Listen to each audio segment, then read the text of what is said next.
What's good, everybody? Welcome back to another edition of Heart of the City, where we talk about all New York, New Jersey area teams.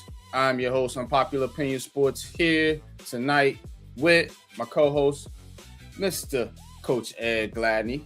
So tonight, we got a lot to get into. Of course, the Knicks are playing right now. We will be giving updates. I believe Sixers up by 1 at the end of the third, so we'll be giving updates on that. We're going to get into the New York Yankees. They are also playing tonight, as well as the Mets. We're going to talk about that. Going to get into the Giants, man. Giants making moves. Jets trying to make moves. We're going to talk about that. Got another hot coaches segment for you guys, as well as Coaches Corner. But before I get into it, want to say what's up to the chat. Want to say what's up to my co-host, Mr. Coach Ed, man. How you feeling tonight, Coach? I'm good, man. I really appreciate it. Just hanging in there, taking it one step at a time. How about you? How you doing? I'm maintaining, man. Ready to talk some New York sports. I know this Knicks game is popping right now, so we'll be getting into that here in a little bit. Please hit that like. Please hit that subscribe button. We got our producer, Big Pat, in the back, making the moves behind the turntable. So give a shout out to him as well. And we're going to get going, man. We going to get going. Salute for becoming a member, Mr. Big Pat Sports Talk. Thank you very much, sir. Appreciate you. You already know. All right, man. Without further ado, I know y'all ready to talk some sports. So please tap in. Like I said, Danielbury Sports in the chat. Salute to you. As always, a loyal supporter of the show. Let's get into it, man. Let's hit the intro. Let's go Heart of the City.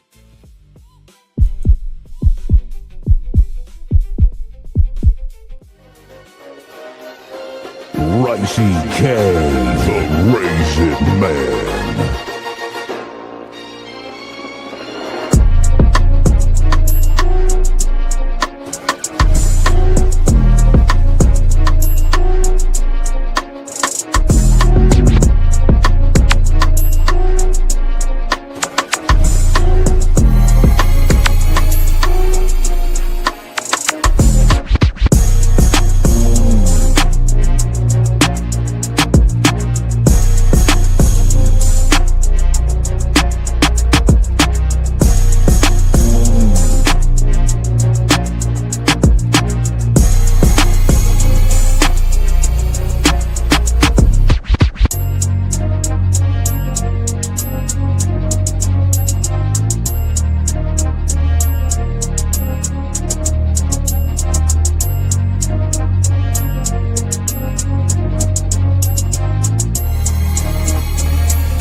All right, man. Coming right back at you. And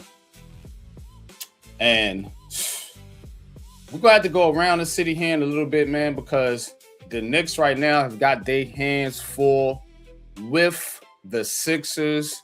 Right now, it is 92-89. So we're going to start there. Game 2, NBA playoffs. Knicks fans, where y'all at? I know we got one right here. Coach. Knicks in a battle tonight. Right now, like I said, it is 92-89. What's your thoughts on the game so far, Coach? If you to be honest with you, yeah. I'm utterly disgusted with this game, and it's not because of the teams. It's because of the officiating. The officiating is for both teams. The level of calls, the way that they're calling it, and I can tell that the players are trying to adjust, and they're not consistent. They're really not. Now, Karl Anthony Towns, look, dude, you got to be smart, man. Especially when you don't have Mitchell Robinson. You know, some of his fouls are stupid. But I'm sitting and I'm watching the way that they were calling it. You know, that's why I shut it off right when we were starting, because I don't want to get into that and lose focus of here. But from what I saw, you know, the officials are really, really taking both teams, to me, really from the flow of the game. You know, now Philly, they were playing they were playing gritty and, you know, trying to mix it up and do different things. And kudos to them. You know, the Knicks, for that matter, as inconsistent that they've been, they've really been down only a couple points. It's not like a big deficit. So and the Knicks really haven't been playing great, but they haven't been playing that bad. You know, they haven't been getting out to Philly at the 3-point line. Philly was killing them with the 3-point line. Paul George, Oubre, Edgecombe, you know, those guys were killing them. So, you know, kudos to Philly for that. You know, not having Embiid there allows them to spread the court a lot more. Drummond, with his big body, was able to, in a sense, grab some rebounds that, you know, normally they wouldn't be able to, or if Mitchell Robinson was there, I think he would have gotten them, you know. So, hey, Knicks, you got to step up. The officiating overall is the biggest issue with the game, and that's for both teams. So what do you think? Right now, just looking at the game, when you got Dominic Barlow guarding Karl Anthony Towns, you got to make that work. You know what I'm saying? You got to take advantage of that. Now, Embiid not in the game, Cat Towns should be going off. Towns had 20 points, bro. You know what I'm saying? He was going off. He had 20 points. So again, he's got 20. He's got 5 and 6.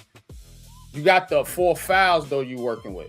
You see what I'm saying? To your point earlier, if Embiid ain't out there, what you getting all these fouls for?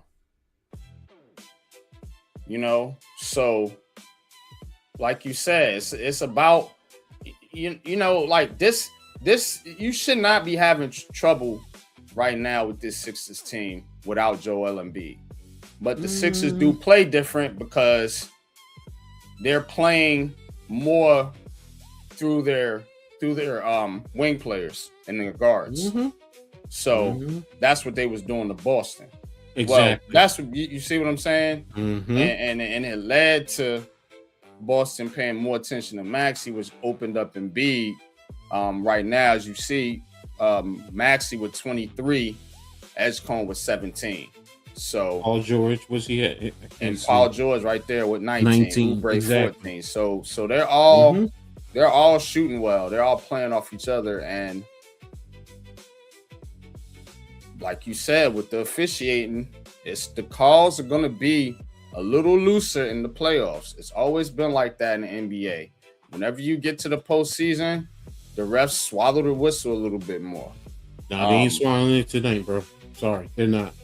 And that's why I said for both teams, they're doing it to both teams.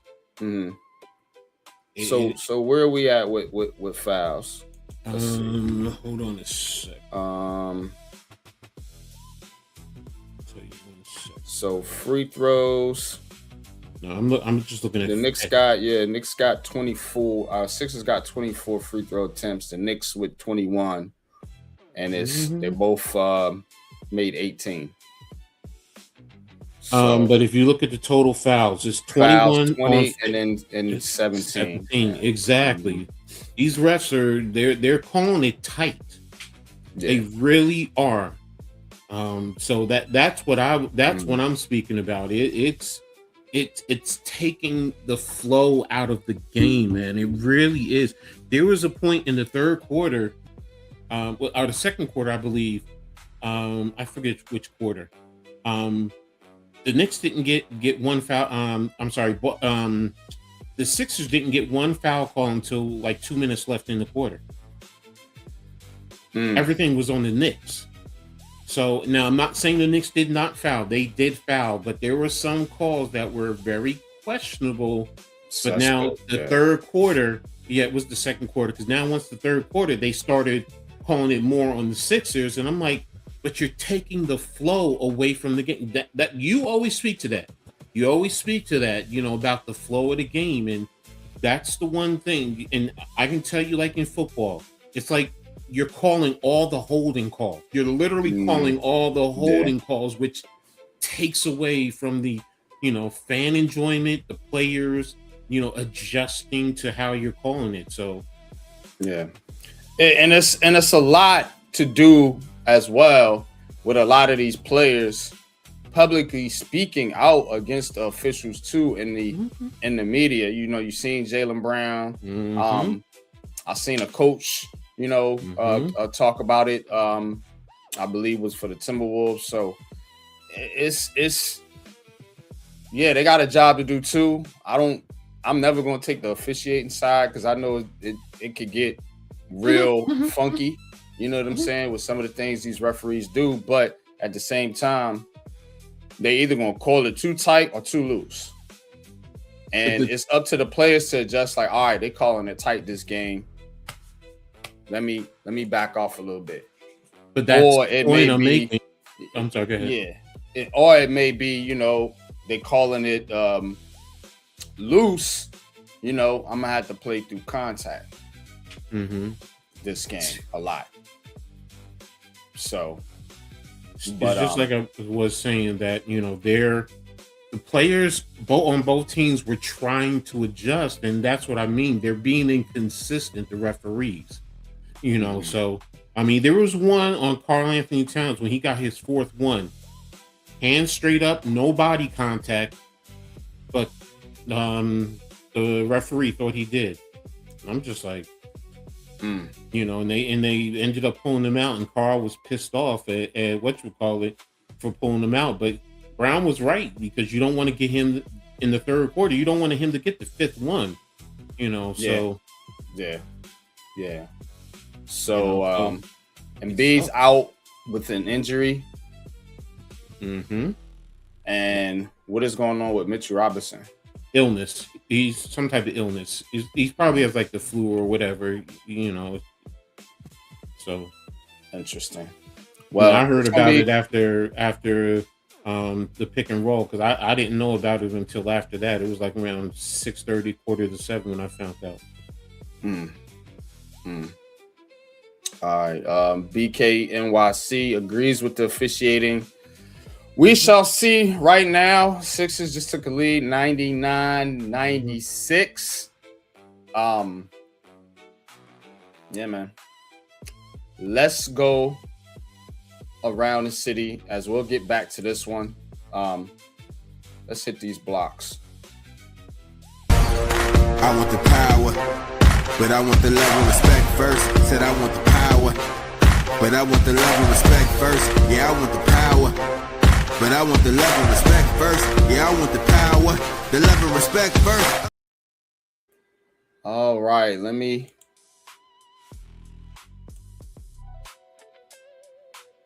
All right, let's get into this, man. So I want to start with the Giants. New York Giants. So I have to bring my screen up for me, brother. My share screen. There we go. All right. DJ Reader. DJ Reader signed with the Giants. Long anticipated move. New York Giants. New York Giants fans been waiting for this one, so they finally get it done, agreeing to terms with DJ Reader. So Giants get another fat body in the middle of that defense. And we're going to talk a little bit about the New York Giants a little bit later on as we get into this one. So y'all stay tuned. On to the Jets. New York Jets. All right. With the New York Jets, man, the Jets are still looking for that Breece Hall contract extension. Reports was that they had something on the table, and those reports were refuted by Mr. Connor Hughes. Says, looking into the Jet report, the Jets offered Breece Hall a 4-year, $60 million extension. Sources on both ends of the negotiation insist that was never on the table. Hall and the Jets would like to get something done. I expect them to re-engage soon to try to find common ground.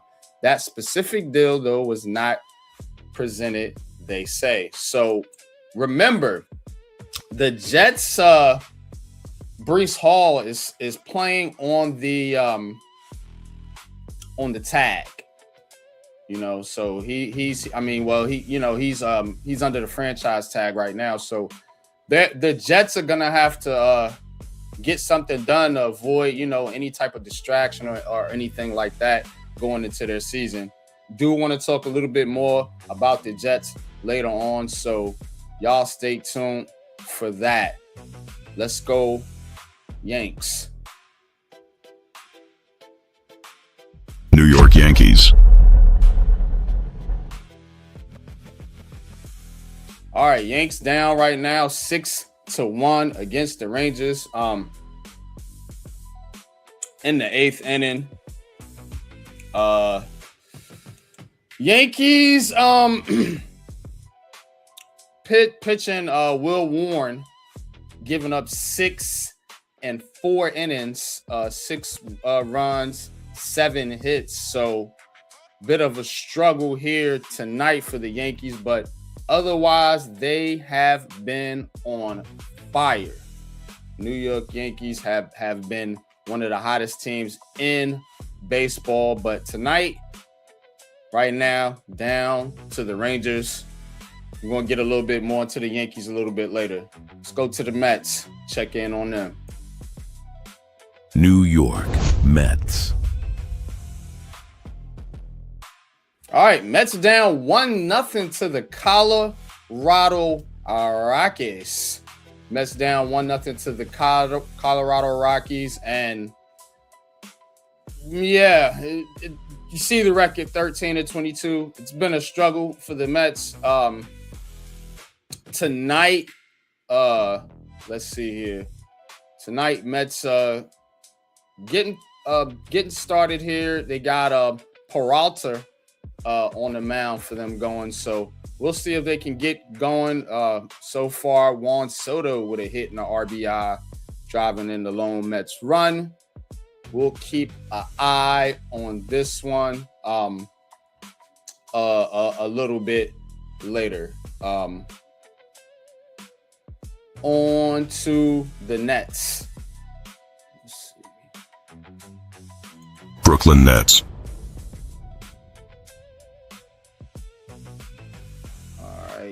Add this one to the stage. So, looks like the Nets are interested in Paolo Banchero. There's rumors about the Nets possibly going in and trading for the star. Of course, that trade would have to involve Michael Porter Jr. and some picks. Of course, the Nets are waiting on those ping pong balls to fall their way, hopefully, as they do have the third best odds in the draft lottery, which is Sunday, which I will be covering right here on Unpopular Opinion Sports and the Aboriginal Sports Network. So, if the Nets can get Banchero and hit that lottery, might be on to something. You might be on to something. We'll get into this topic a little bit later on. All right, let's finish it off with the hockey. NHL.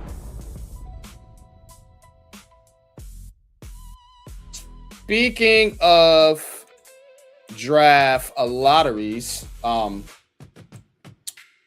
NHL had its draft lottery, and guess who had the third best odds, y'all?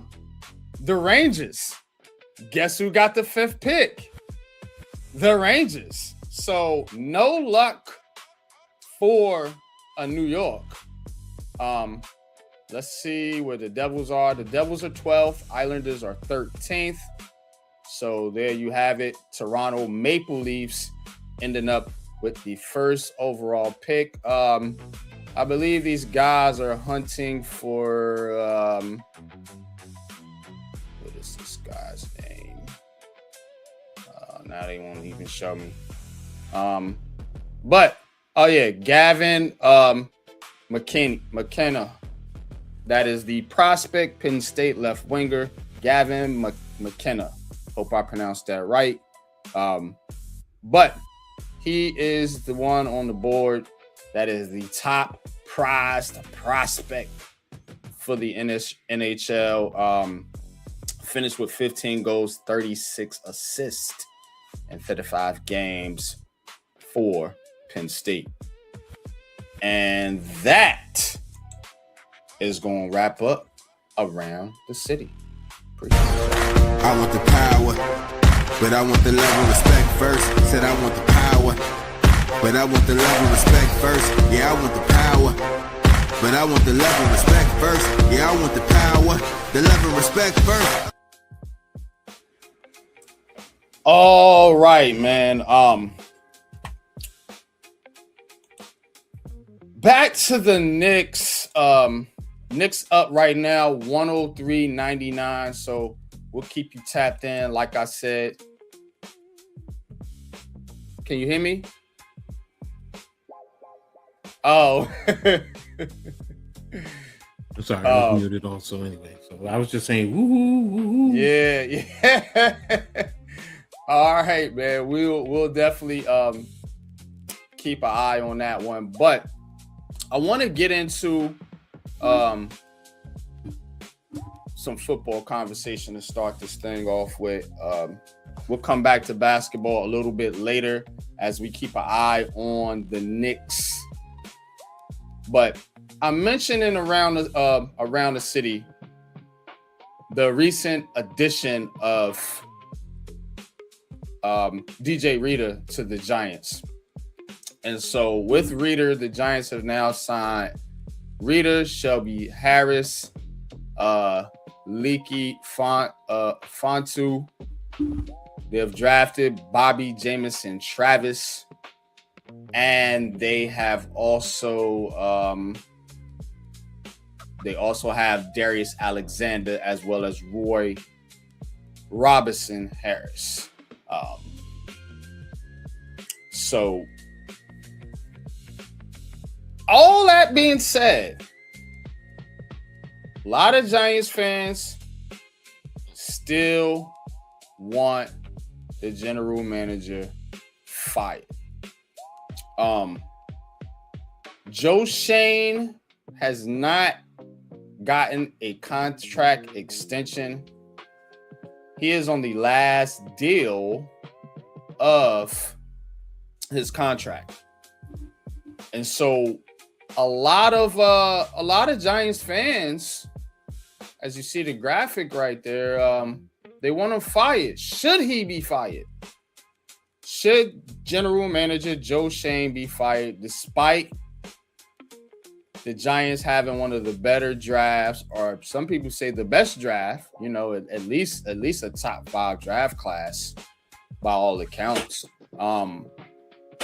And despite, the Dexter Lawrence trade and them actually getting decent value in that trade, as well as saving money. Just seen a graphic earlier on Twitter where they actually saved, I think they're paying Harris, Reader, and CC Marinoa, who they took 10th overall, paying them like 17 million where they would have paid Dexter 23. Look, man, there's a lot of smoke around this dude right here, Mr. Joe Schoen. Personally, I don't believe he should be fired. Personally, I never thought he should have been fired, even before Harbaugh got here, because I never thought the disaster of the Giants was his to blame entirely. Which a lot of fans put it that way. You know, everybody in the organization shares blame for the Giants being a bad team, all the way up into the owners, who nobody wants to talk about except me. Never mind that for a second. Let's get back to Joe. Should he be fired? That is the question. And if he's fired, who do you get to replace him? That's a lot of fans don't talk about. I guess general managers fall out of thin air. I don't know. But this one, coach, I put on the docket for the night because it always gets to me that Giants fans, despite everything good that goes well with them, they find something wrong with the team and what's going on. And this guy, Joe Schoen, is the target now by most fans and media. I see ESPN bringing it up. Like, should Joe Schoen be fired? For what? What's he doing to get fired? But y'all talk to me in the chat. Coach, what's your thoughts, man? I don't care either way. He gets fired, he gets fired. If he stays, he stays. Good. So what's up, Cave? I mean, there are some things that he's done well. There are some things, I'm sorry, he hasn't done well on. You know, so, and you can make the argument it was early and maybe he's progressed, because just like any of us, you're going to make mistakes initially, and you should learn from your mistakes. You made an argument, because I've always said the issue was coaching, you know, but you know, when I said, I said it before, I said I was sold on the marriage of the two. That's why I was saying they both should go. It wasn't one over the other. It was just that they both go. But he's here. Okay. If him and Harbaugh doing a good job, I mean, they're aligned, they're in sync. Okay, let's go. Let's build a championship caliber organization and move forward. Now, I will say this: can't leave the man hanging. You know, if you're expecting him to be here, then give him a contract and let's go. It's just like a coach. You know, you don't want that coach going to have that 1 year. Same thing with the general manager, man. And I get it. You know, he got bad grading from players, you know, within the Giants locker room. I get it. But ownership, either make a decision one way or the other. And let's stop with this, because it's going to hang over this organization's head and it's going to be a distraction. That's my biggest thing. I'm tired of the distraction. If you're going to sign him to a contract extension, sign it now. It'll cause a little heat in the beginning, but eventually it'll die down and everybody will move forward. He's here. There's nothing you can do. Let's go. But if not, get rid of him and let's go. It'll fall on Harbaugh. In the end, it doesn't matter. You can bring a de facto GM in. You can make it Brandon Brown. Did I say his name? Yeah, Brandon Brown. Whoever. But the point is, it's still going to fall on Harbaugh. And he's going to be the de facto GM, really, when you think about it. So that's my opinion. Kill me if you want. Nah, I respect it. I don't mean because in general, anybody. Yeah, nah, because it's, you know, here's the thing. For one thing, a lot of Giants fans complain about continuity in the organization. Remember, they kept complaining about can't keep firing coaches, can't keep firing general managers. Well, you be doing the same thing here. Number two, like I mentioned, you can promote Brandon Brown, but didn't he learn from Joe Schoen? Hasn't he learned? I thought he initially learned in the Eagles organization. He was assistant. He was not an assistant general manager with the Eagles, I don't believe. No, what I'm saying is he learned the general manager role, and then Joe Schoen contributed to help him expand. So yes, he learned from Joe Schoen as well as the Eagles. That's so. Again, I'm not saying that he learned one over the other. I'm saying he learned from both. He came from Philly. Yeah, you're correct. You know what I'm saying? But his role as an assistant general manager was under Joe Schoen. So if you promote him, he's going to take a lot of the traits that he learned from Joe, because that's who he's been working under. That's and let's end with this. Look, man, what do you want out of your head coach? Do you want your head coach involved in these player personnel decisions all the time, heavily, like Bill Belichick was? Bill Belichick, for all he was a terrible general manager. Patriots fans will tell you that. He was not great. Missed on a lot of draft picks, questionable free agent decisions, but they won, so nobody cares.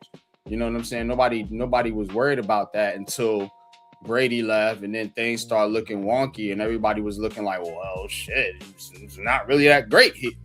So, out he goes, and then they bring in Vrabel and Elliott Wolf, who I believe was the de facto general manager, but he didn't have no control like this situation. So again, that was kind of Bill Belichick's cover, so to speak. So I want that being said, to make a long story short, I want my coach focused on coaching and let the GM do the GMing. Now if Coach Harbaugh, has final say, that's fine. Let him have final say. But it's not him doing the actual job of the GM. You see what I'm saying? And I think that's why I bring things like this up, because I do want to clarify, and I'm glad you're here too, to help clarify some of these things for the people. You don't want your coach doing general manager stuff. Yeah, you want him to have control over the roster because he's got to coach these dudes. But as far as general manager stuff, what are we talking about? Scouting, contracts, different things like that. You know what I mean? We can go on and on and on. But that's why I say Giants fans need to back off Joe Schoen just a little bit. That's true. Stop putting this fire Joe Schoen. Will he be fired? Will he be back? Will he stay? Will he go? Leave it alone. You got what you wanted. You got Harbaugh. And I told Pat this when I think before John Harbaugh got hired. I said they're gonna bring in somebody to give Joe Schoen a buffer, like Tom Coughlin did with Jerry Reese. Remember, nobody worried about Jerry Reese until Tom Coughlin got fired. Then all the emphasis was on, well, what is this guy doing? You see what I mean? Jerry Reese got to work and do his job in quiet. And they were successful at that, with Tom Coughlin being the face, answering the questions, doing the hard stuff, because he's the leader of the team. So that's how I see this going, man. But what's your thoughts on that? No, you're making a valid argument, a very strong argument, and again, that's why I said, I could take it one way or the other, but what did I say earlier? Ownership, to be honest with you, in this, you say it all the time. You talk about ownership all the time. This falls on them, man. Extend the man and let's keep him moving. fans initially, ooh, we all do it. I'm sorry. There's not one of us, because we're fans. We're emotional. But after a while, we'll adjust and we keep moving. So either stop stringing this man along. If you want to move on from him, move on. If you want to keep him, give him the contract just like you would do a coach. You wouldn't want to go into the season with a lame duck coach. So, and in fairness, and look, I've been hard on Shane. I've been very hard on Shane, but I'm going to speak out here. It's not fair to him to leave him as a lame duck GM. So, and that's where I'm going to leave it. Yeah, man. Totally agree. Giants, like I said, signed Reader. So they did plug that defensive tackle position right there. Going to get into a lot more of things on Giants conversation. Me, sexy fatties.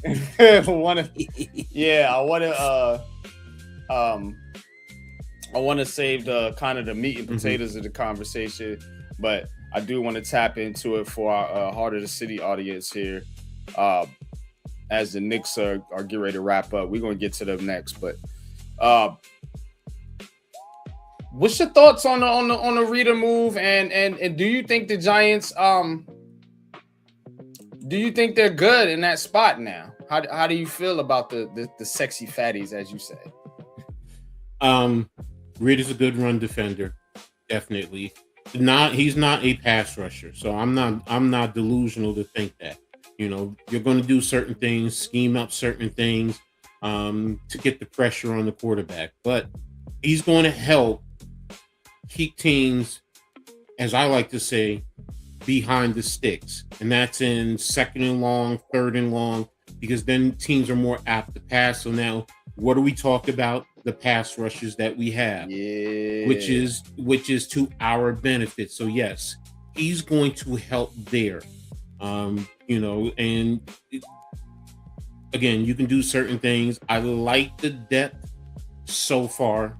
I do want to see some of the schemes and what they're trying to do, but I was just looking at the roster, and yeah, there's some good things there in terms of what we can do defensively.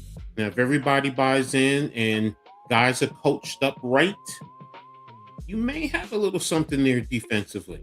You may. So, hopefully things will go well, and the Reader signing will be the final piece to help this defense grow and gel. I will say I was surprised it was a 2-year, 12.5 when I heard his market rate was $4 million. So I was just like, ooh, but hey, that's also telling me they wanted him bad and they had competition. So they had to do what they had to do to sign him. So, and I'm not mad at it. When you want something, if you got to pay a little more, yeah, some people may not like, why you pay more? But if you go out there and there's a car that you really want and it's more than what you wanted to pay, but you really want it, you're going to pay for it, or you're going to walk away. Think about the alternative. If he doesn't do it and DJ Reader goes to the Jets or to the 49ers or somebody, whatever team, pick a team, and people like, well, why didn't you sign him? You should have gave him the $2 extra million. Yada yada yada yada. So sometimes you can't win. With either way you go, but I'm with you. Excellent signing. They needed it. They have depth now, and guess what? Like you said, having all those big boys up front will allow your linebackers to get in those pass rush situations that you want. And it is going to be scary for teams this year. And this is not, because we're, Giants supporters or fans or whatever you want to call them. It's because it's true. Can't block all those dudes. They're too fast. and quick for offensive linemen to block all four. And you got to think when you do stunts and twists and blitzes, and it's like, God damn, now you bring in extra dudes and they coming from all different directions. Yeah, like Chris Canty said, you might as well just line up and punt.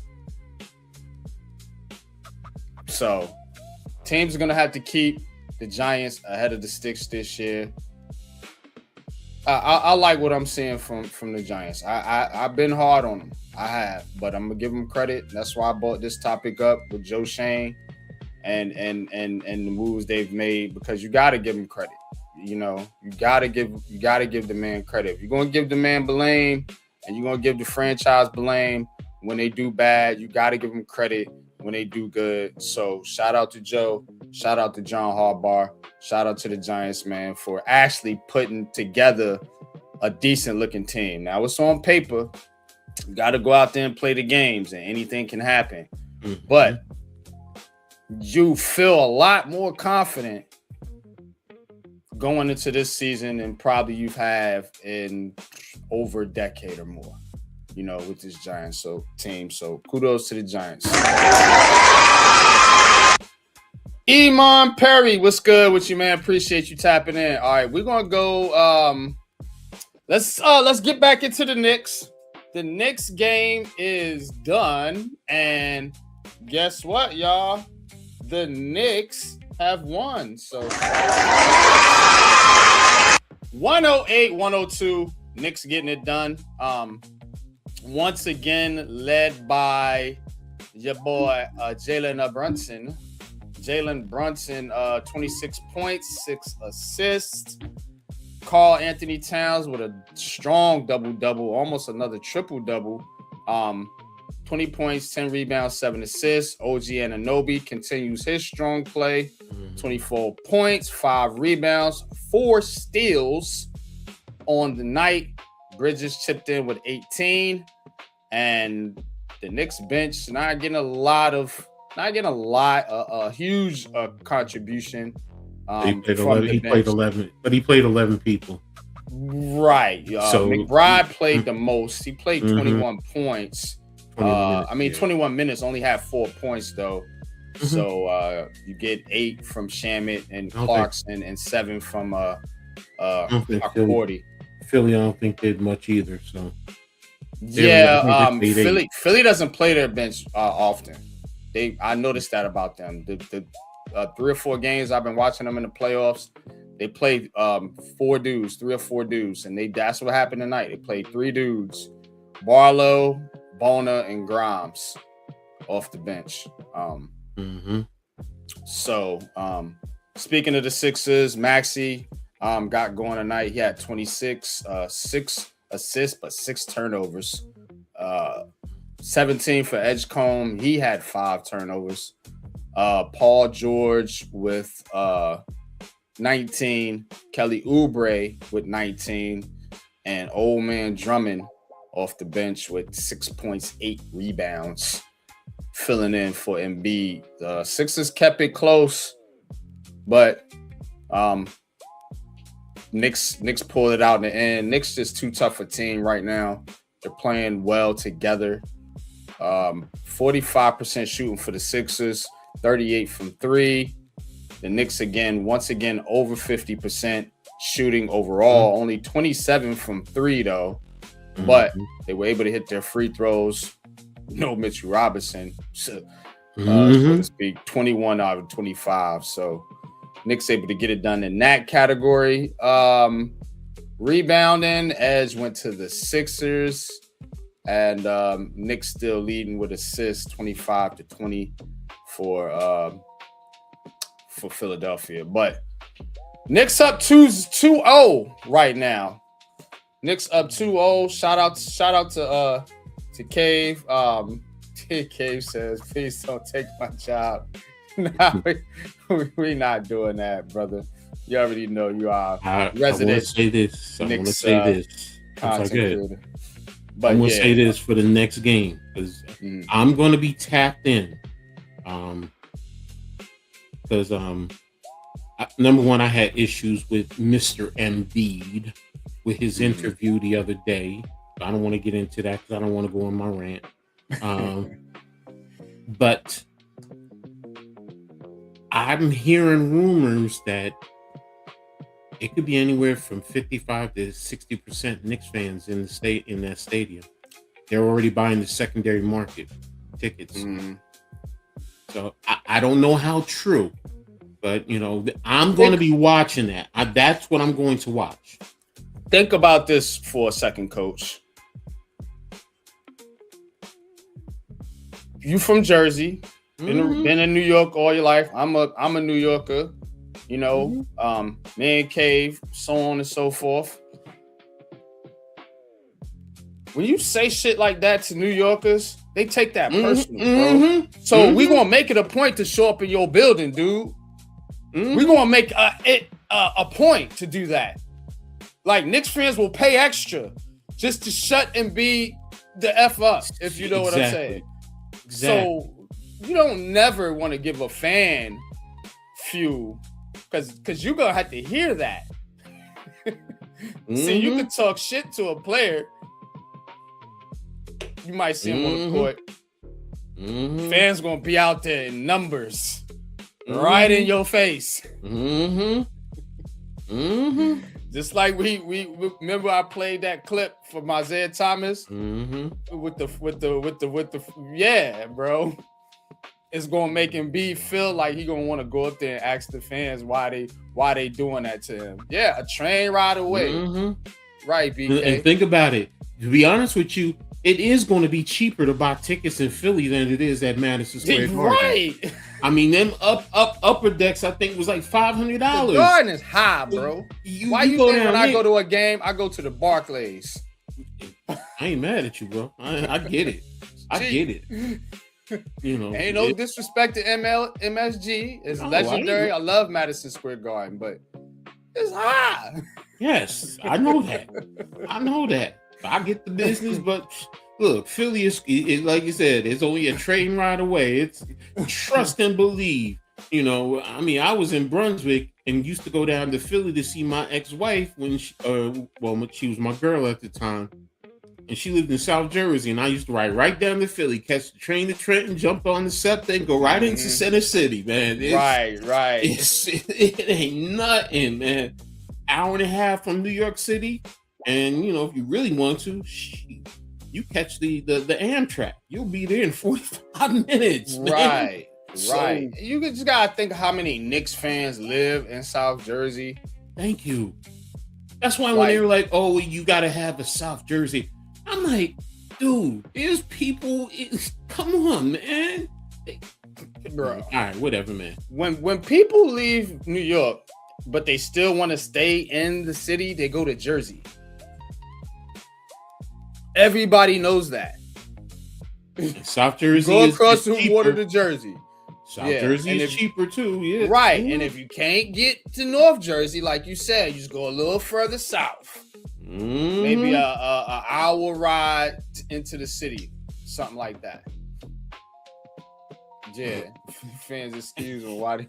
Because we too broke. Right? Yeah, thank you. Exactly what I was saying. Why don't y'all show up? Exactly. That's your spot, right? Exactly, man. We coming in your spot. You got the champagne. You got the food. Bro. We coming in your house, taking your woman, like you said, taking their food, taking your woman. Tonguing her down, taking your liquor, drinking it all up, eating all your food, clogging up your toilet with my feet on the couch. Yeah. Exactly. And then when we done, we leave, say, see you later. No clean up. Man, yeah, all right, whatever. Facts, bro. That's where we at, bro. This heart of the city. I hit that like button, man. We ain't fucking playing, bro. And but it shut his mouth, man.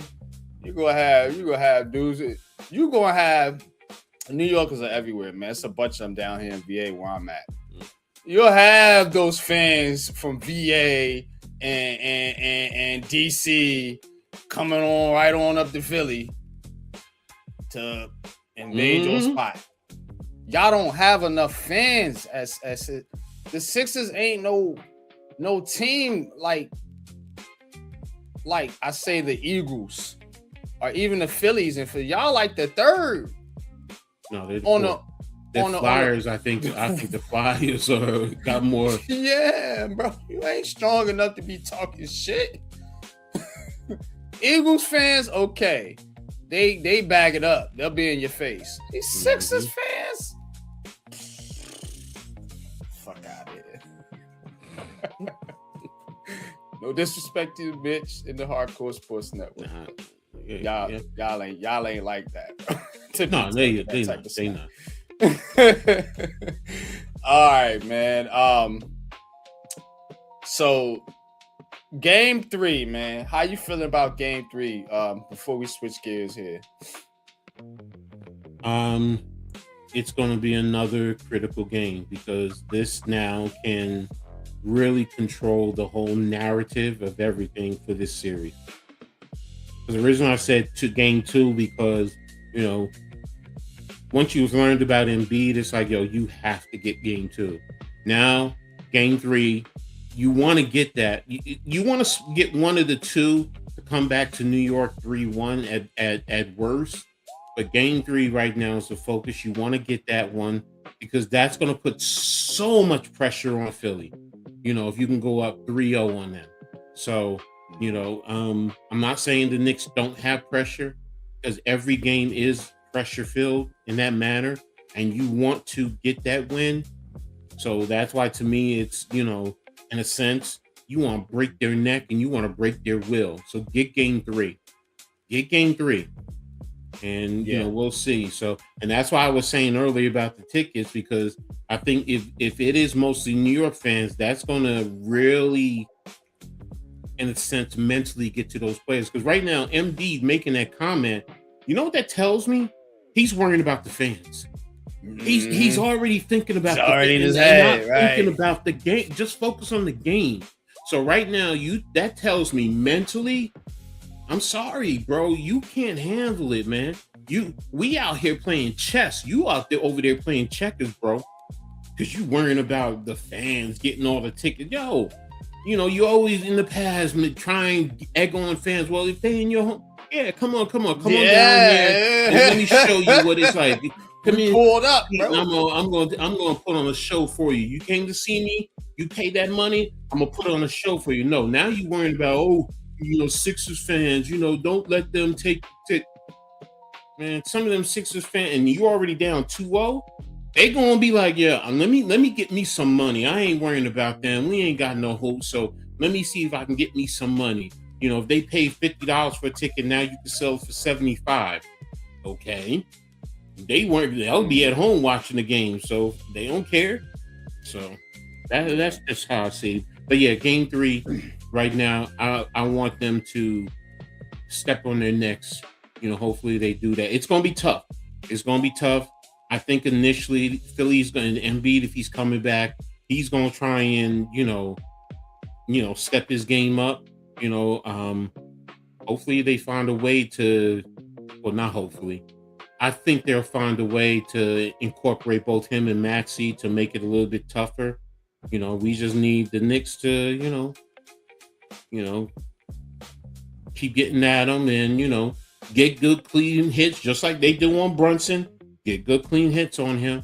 Just like that Metcalf Bridges was not dirty. That was clean. And I had plenty of Sixers fans who all said the same thing. They was like, no, that's clean. Yeah, it wasn't a dirty play. Nah. Just he's a fragile dude, man. Yes. Let's keep it a buck. Yeah. And let me say this, yo. I don't know what's up with the Eastern Conference, but the Eastern Conference used to be the tough league. Now the toughness is in the West. Shout out to Anthony Edwards. Ant-Man came back. He on the court right now. That's what I said. Right now. Earlier, you got Tatum missing a game 7, and this goofy dude right here missing a critical game for. And now I'm not saying if you hurt, you hurt, but come on, bro. No. If you hurt, you play. If you're injured, stay out. Yeah, that's the saying. Right. The coach will ask you, are you injured or are you hurt? If you hurt, come on, bro. This basketball, bro. I done played on sprained ankles. You know what I'm saying? Hamstrings. You know what I'm saying? I got hit in the eye one time, had to wear the little mask or whatever. Like, we was out there hooping. Didn't matter. Mm-hmm. If these dudes get a scratch, out. A paper cut. Kiss it, mommy. I got a paper cut. Out. Right. And I'm gonna say this, man, before we get off the move on from Knicks, right? Real quick. If I'm the Sixers, first of all, I think the Sixers are done in 5. I think they get one game in Philly, maybe game 4, and Knicks gonna close them out at MSG. Because I just don't see it with this team. And it's because of him and B. Tyrese Maxey and Edgecombe, those dudes you can build around. If I'm Philly, I'm getting rid of this dude. I don't think anybody. I'm going to get me a big man in the draft and developing them alongside Maxey and Edgecombe. I gotta ask Mitch what's his contract, because where is he going? I mean, I don't think anybody wants him. Like you said, it might be tough, but you got to find a way to get to move on. He one of them crystal little whatever that you put up. Look, if the Lakers can get AD, if AD can get traded twice in the last year, somebody should take Embiid. Because Anthony Davis never plays. Good point. So, at least this dude's out here in a playoff game, somewhat playing. But I'm maybe I'm come finding to the Nets. Trade him to the Nets. Hell no. You out of your mind, bro. Yeah.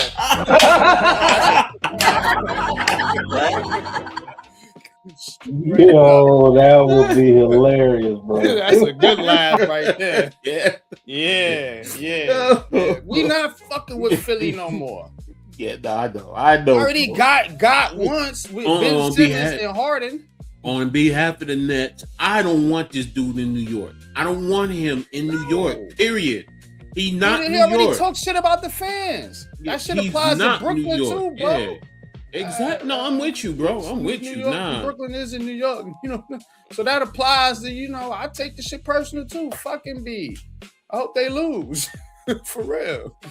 He said he a gut punch away from being retired. Right. Yeah, really. Oh my God. Dude, corny, I'll tell man. you what, I would love to see him put some football equipment on him and let him go out there. I tell you what, man. I'll get folded over like a goddamn motherfucking lawn chair, bro. See a dude my size. Fold it up. You talking about pancakes? You see a dude my size lifting him up, driving him to the ground, and standing spread leg right over him. Like you are bitch. Straight up, man. But speaking of, where's my other side? Let's go to the Nets real quick. All right.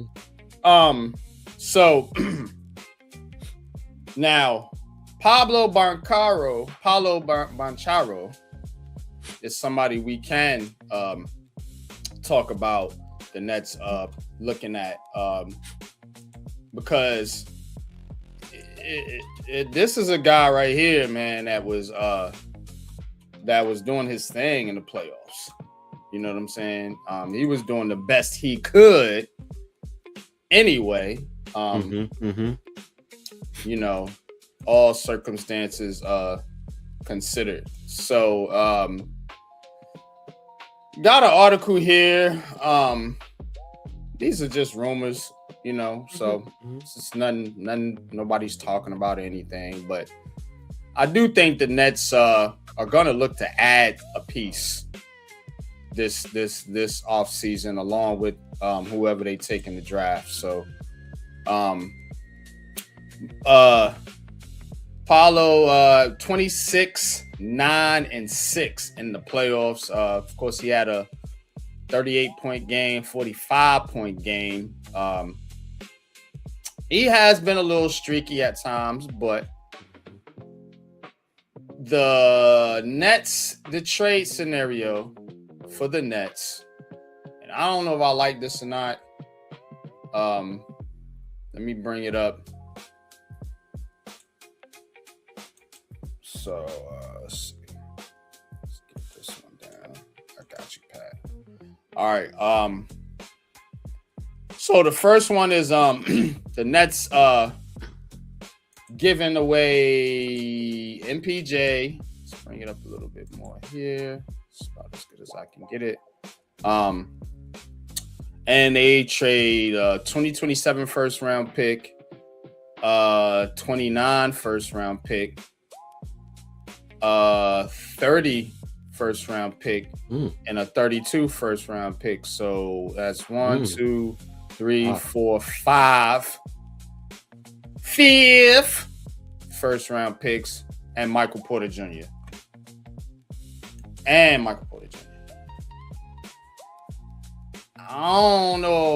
don't know if he worth all that. No. I don't know why NBA teams don't value their first round picks. They just throw them shits away like it is. Yeah, takes 5. How many you want? 6, 7, 8? How many can we give you? I don't know if I want to mortgage my future again. You've already done this several times over. So 1 or 2 first round picks and MPJ, maybe another piece or however you need to make the money work. All right, we could bring that to the table. 5 first round picks. What the Knicks complain about right now, those argument of all those picks for Mikal Bridges. Now, Mikal, to his credit, is playing better. So, but still a lot to give up for one player. I'm a little iffy on this. What you think, Coach? I'm with you for this matter. Okay. The Knicks pick next year, you're going to expect it to be late. Now, I'm not saying a late first rounder is trash, but, you know, I mean, realistically, bro, I mean, if you're trying to in a sense, rebuild and rebrand your organization, that late rounder it's going to be more of a role player. Now, the reason why I'm hesitant is because of Houston, because we don't know what's going to happen with Houston. You don't know if they trade KD out, and you know all these up now. He's gone. Yeah, all these other players, they might stay in the late first rounders. Okay.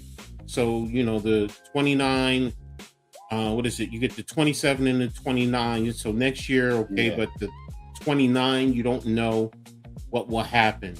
You know, even your 2030, that, you know, you guys are rebuilding. So that's only 4 years, 3-4 years away. You know, after this draft, it's literally 3 years. So it's like, you know, unless you're really in the playoff hunt, you know, you may be, and now you can't protect what is it now? You can't protect if it's like 12 and down. So something like that. And look, they're redoing this lottery thing now. So that is something to keep in mind too. Because if they do the lottery, how they saying they're gonna do it, some of those teams could actually end up in the lottery out from the play-in. You know what I mean? Exactly. So it's right now. I'm just like, I don't know. Are going to start to become more valuable to teams. And don't forget the NIL in college. Some of these kids are making money, so if they know that they're going to be projected to go later, they may stay in college, and then you might get someone who's in the second rounder, you know, being bumped up into the first round. So it's like. Hold your horses, like you said. That's 5. Y'all killed us from Mikal.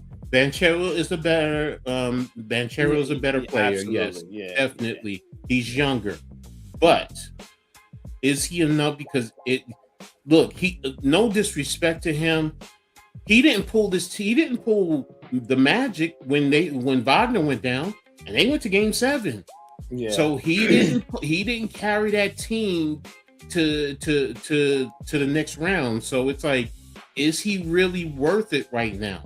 He's not a true 1A. He's not a true. No.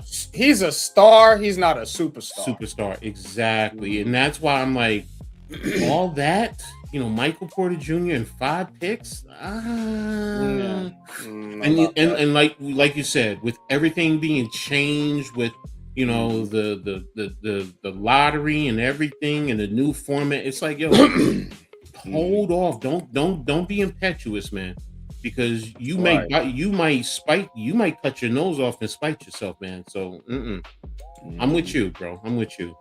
Yeah. Now, if you told me 2 or 3, I might be like, I might do that now. Yeah, definitely. Like I said, I would do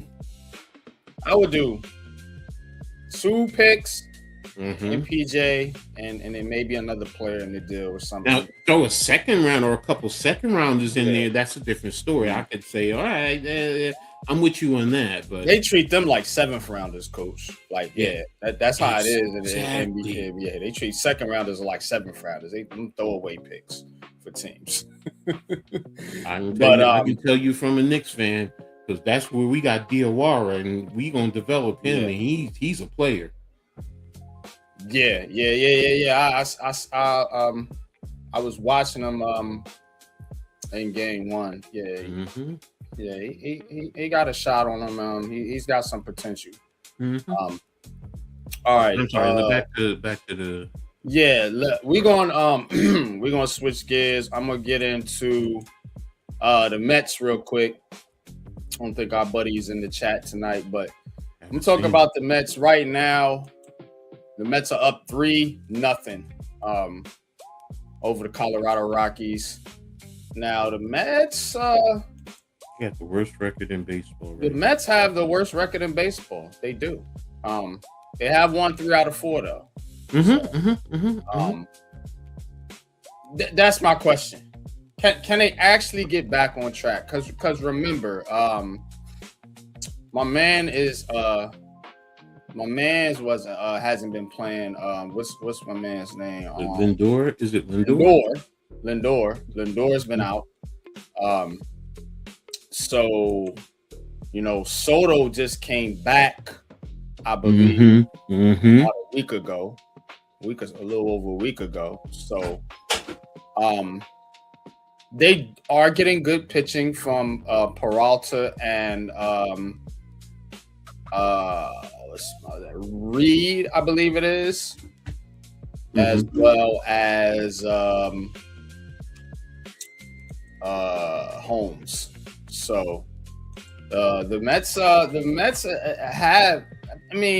they have a decent McLean, Clay Holmes, of course, and Singer's on the DL, but they got some decent pitchers, and the pitching hasn't been a problem. It's been the hitting. Can they get back on track? Here's the question. Because right now, the New York Mets are 11.5 games behind the Braves. 11.5 already. 11.5. But only 6.5 out of the wild card spot. But you gotta leapfrog the entire NL pretty much to get there because you're in the bottom.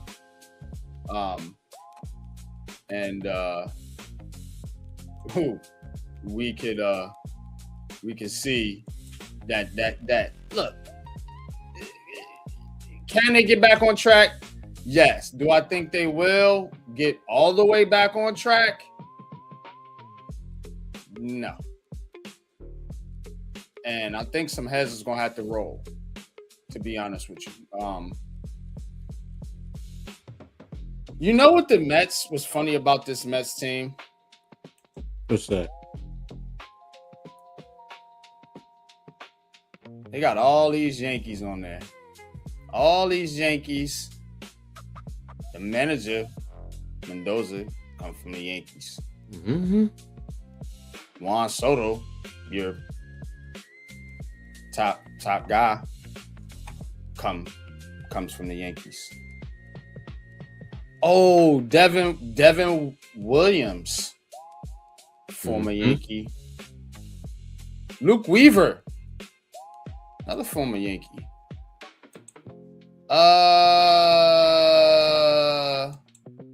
Oh yeah, Clay Holmes. I think he's a former Yankee too. Oh, there's Mets. I'll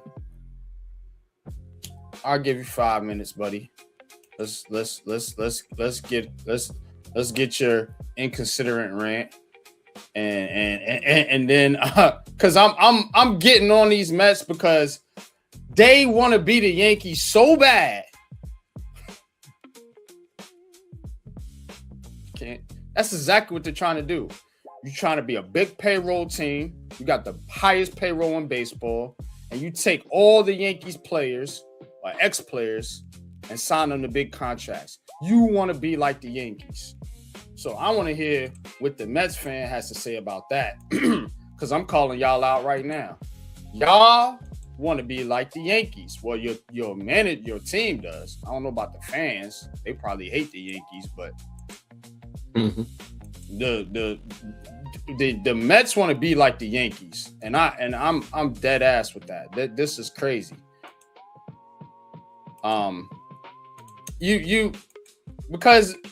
Because you have a chance. You had a chance to build it the right way. Remember, you had some farm guys in your system, and you was doing it the right way. You know, bringing up your look at the last World Series team they had, where they had a lot of their farm guys was contributing, where they made the World Series. But this team right here, they just trying to be like the Yankees. That's it. You're trying to be like the Yankees, and it ain't working for you, New York Mets. It is not working for you guys. So tonight, though, they do got it working over the Rockies. So right now, 4-0 over the Colorado Rockies, who are just as bad as the Mets. Let me point that out.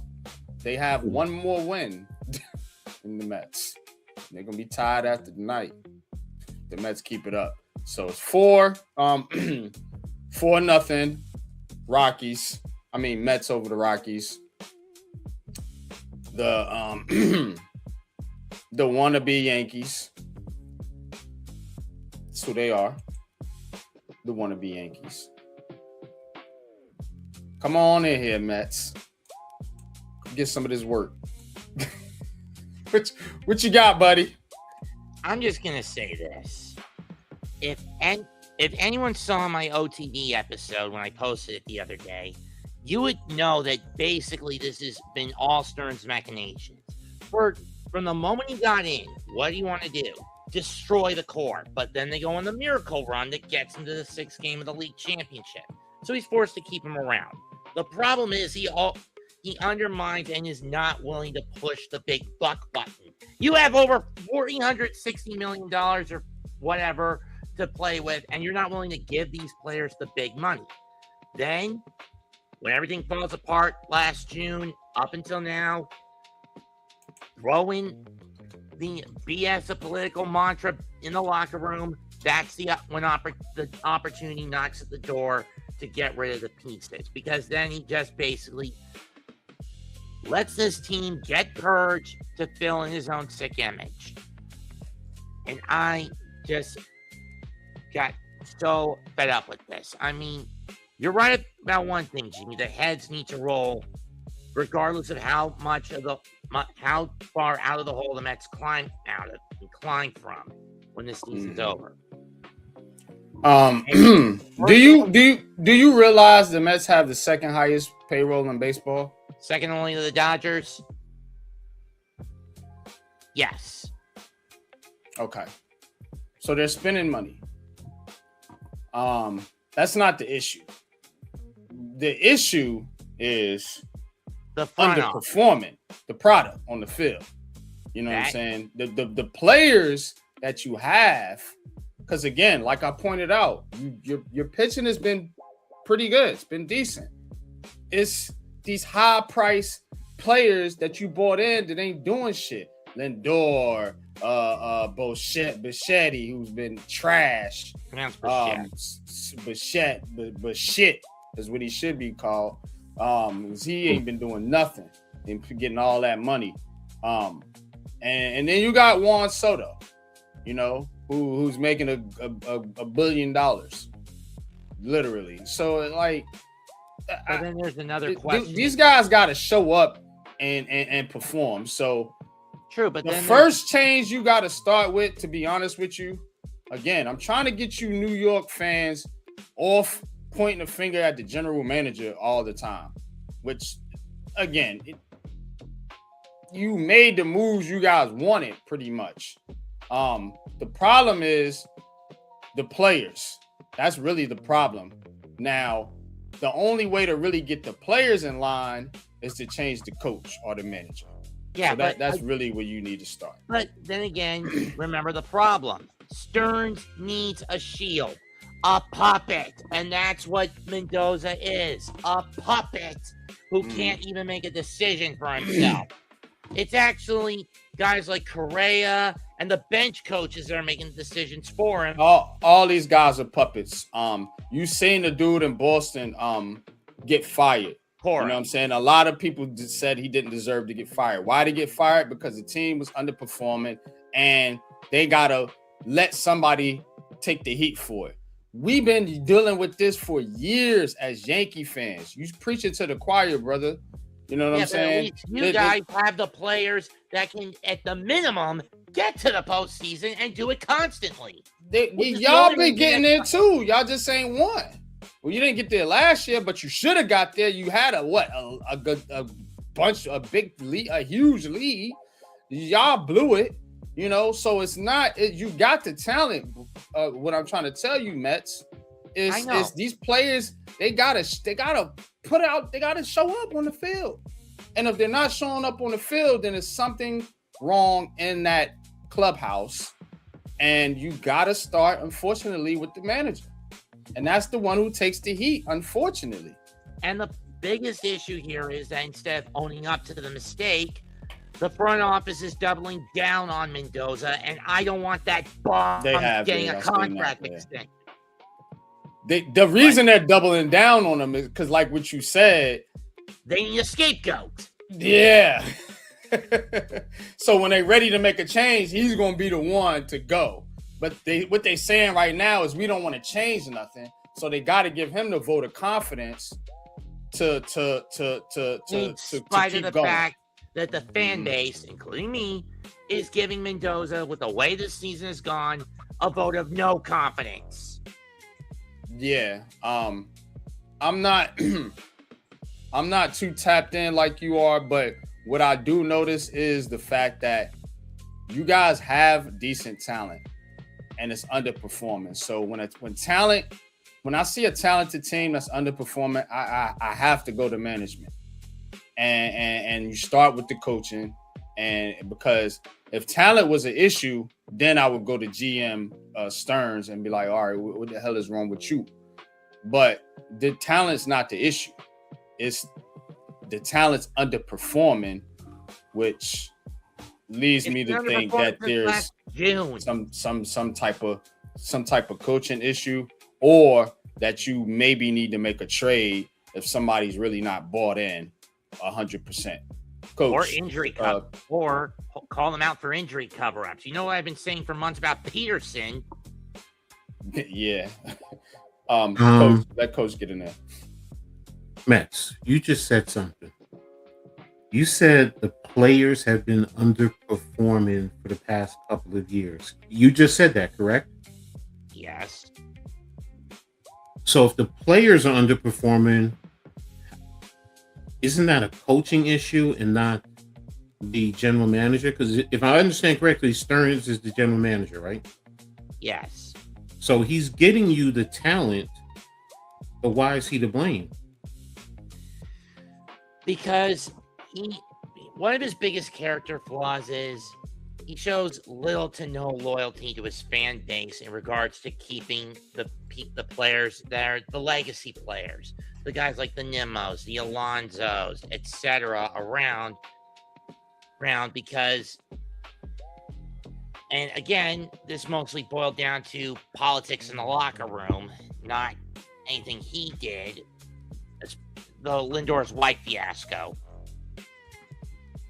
So, because he's not keeping fan favorite players who you guys are supporting around, and he's trying to bring in talent to win, you guys are upset with him. That's what it sounds like you're saying to me.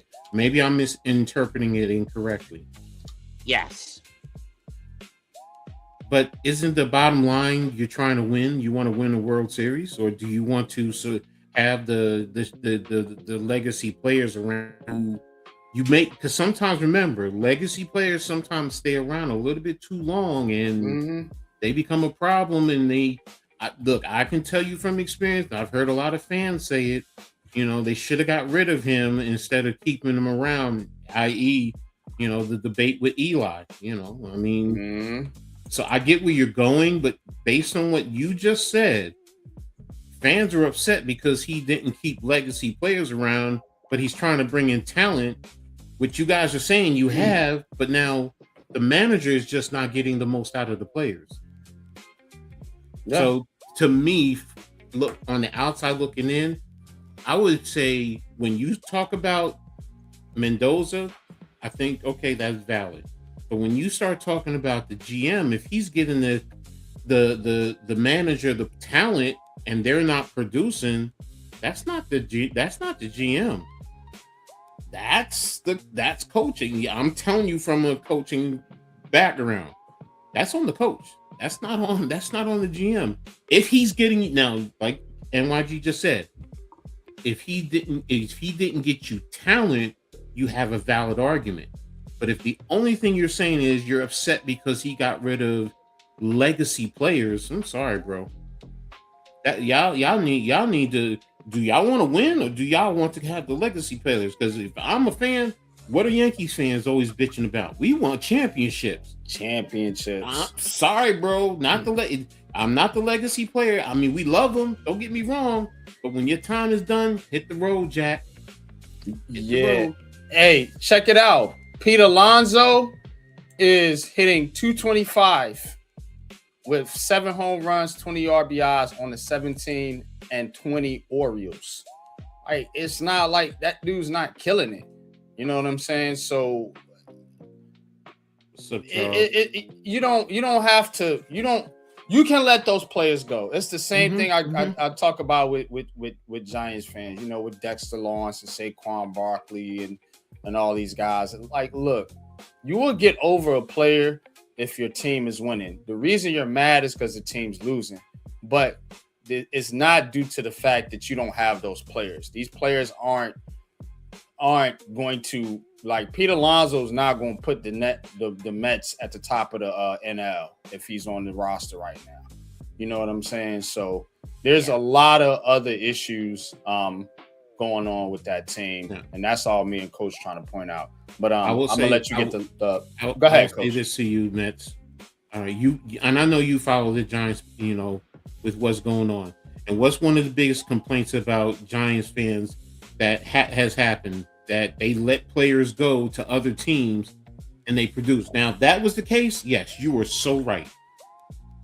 Go ahead. I'm sorry. I mean, especially when you consider, but I think the biggest problem with all our teams, whether it's the Yankees, the Mets, the Giants, it's been the coaching. I mean, with Boone, he's too tied down by analytics. With anyone that has been brought into the Giants for the last few years, up until Harbaugh, just saying up to, since Coughlin left and up to Harbaugh's arrival, none of them have been qualified for the spot. And with them, It's a twofold problem. One, ever since Collins left, the majority of the guys stepped down in 17. Most of the guys they brought in, Yankee holdovers. Sans Mickey Callaway, but let's leave him in the slammer. And again, also, with the exception of Showalter, none of them have been qualified.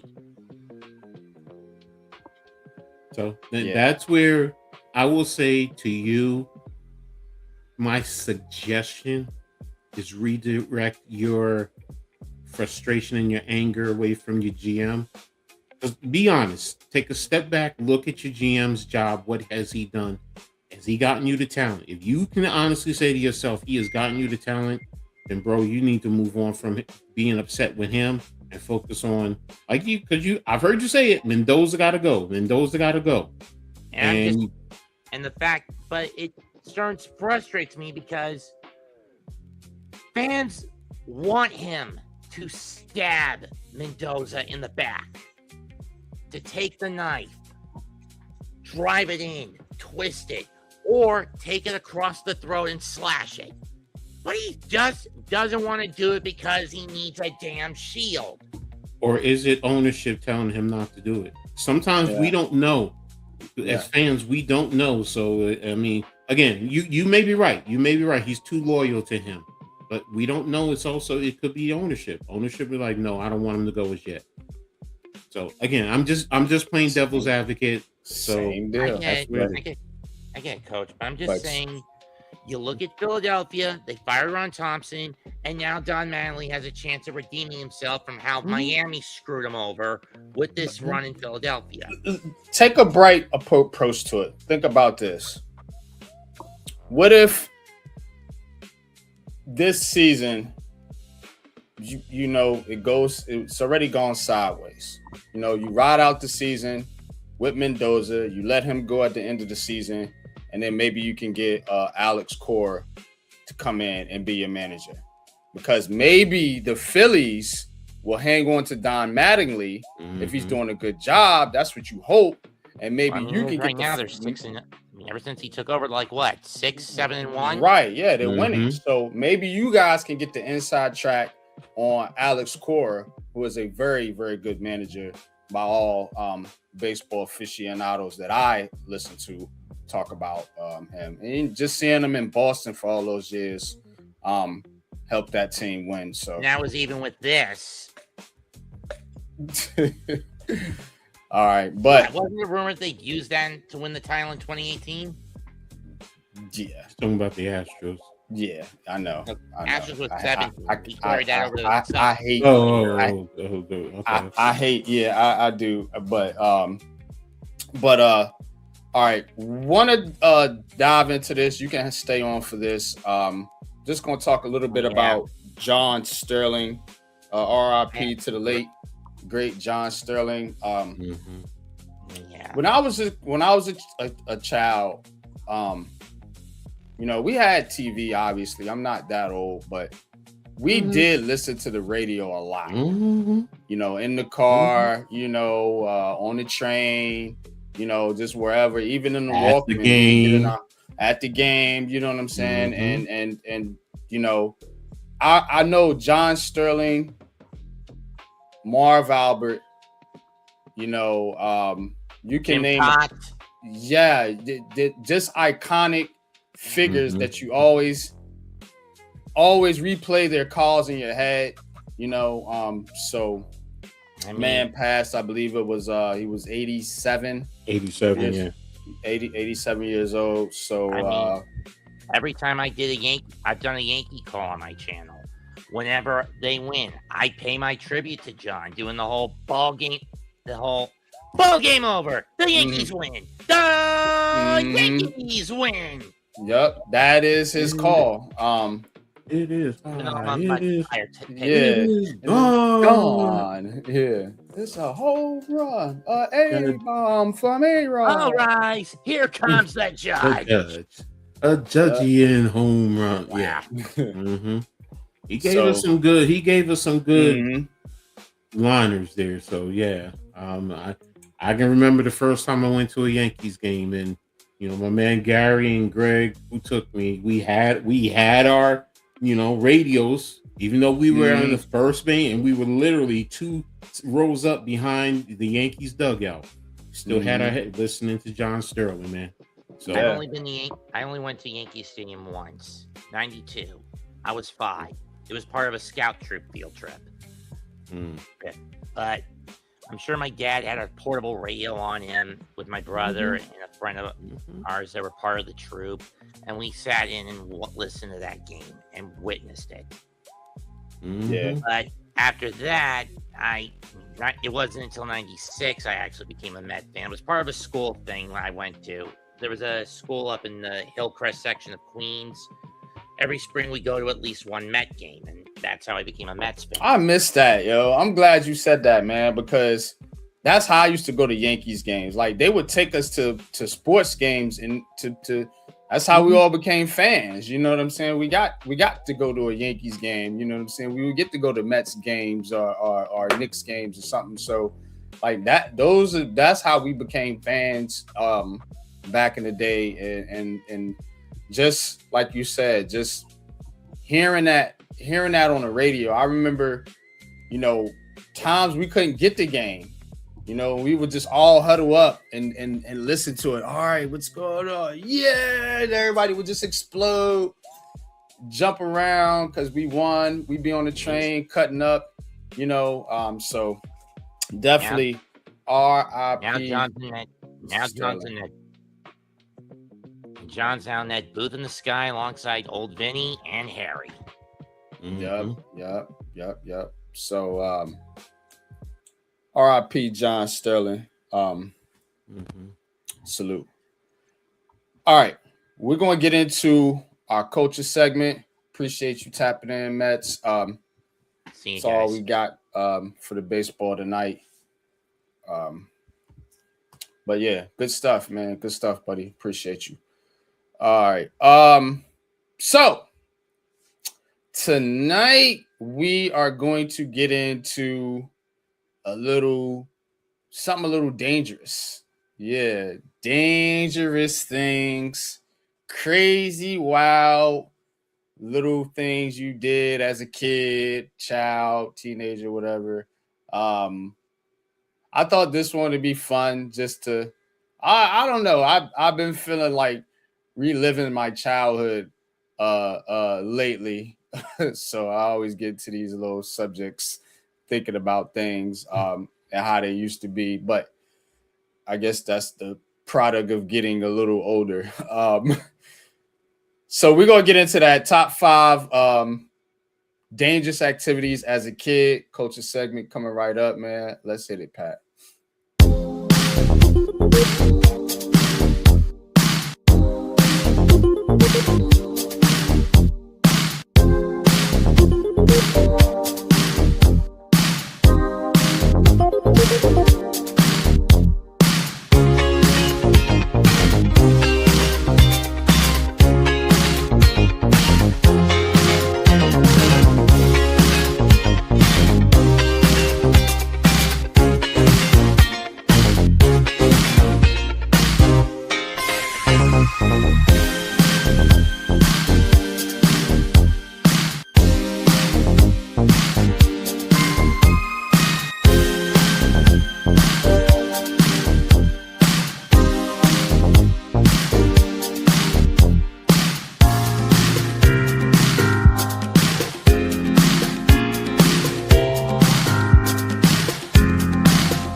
All right, man.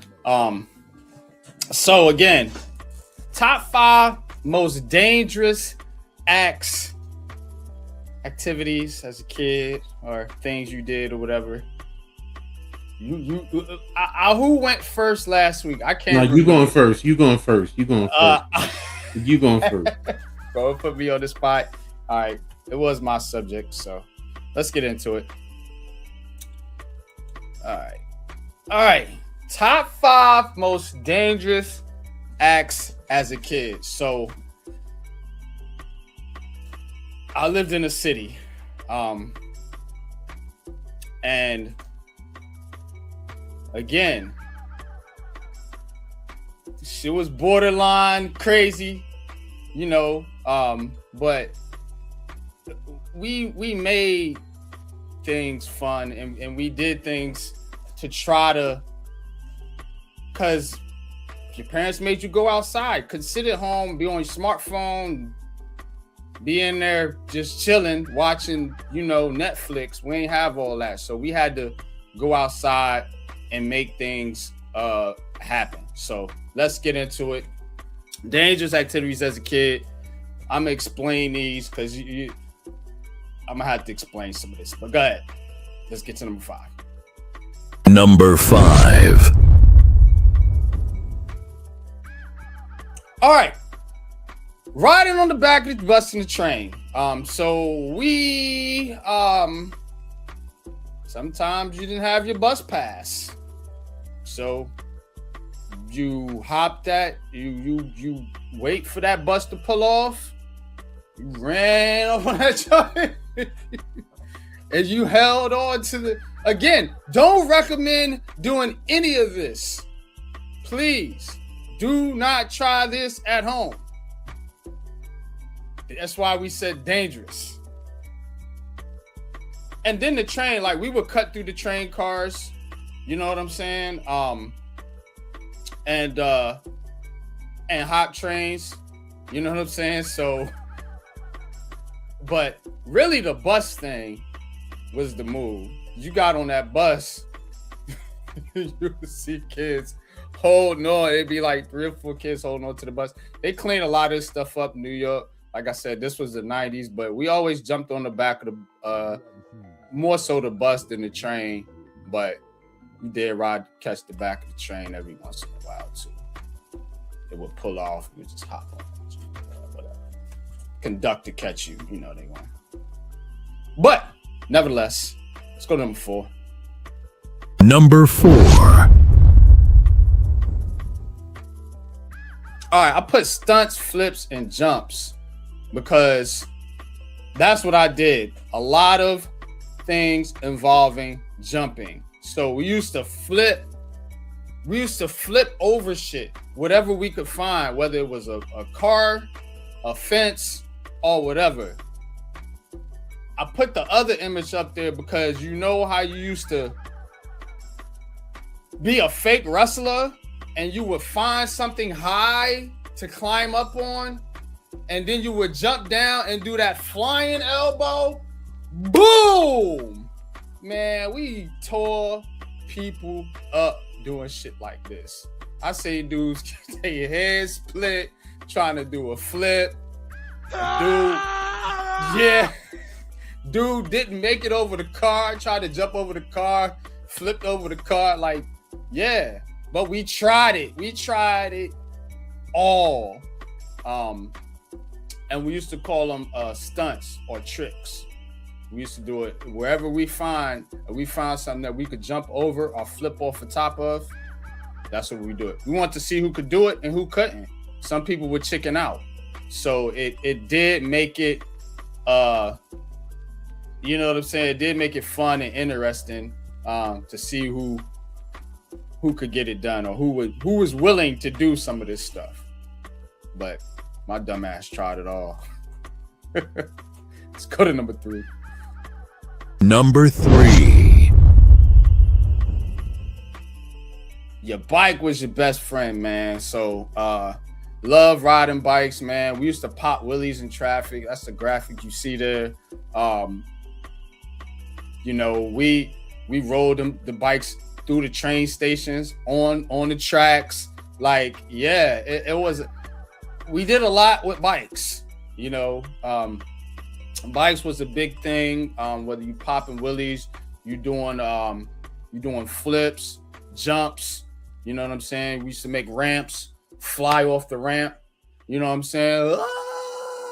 Like, so bike tricks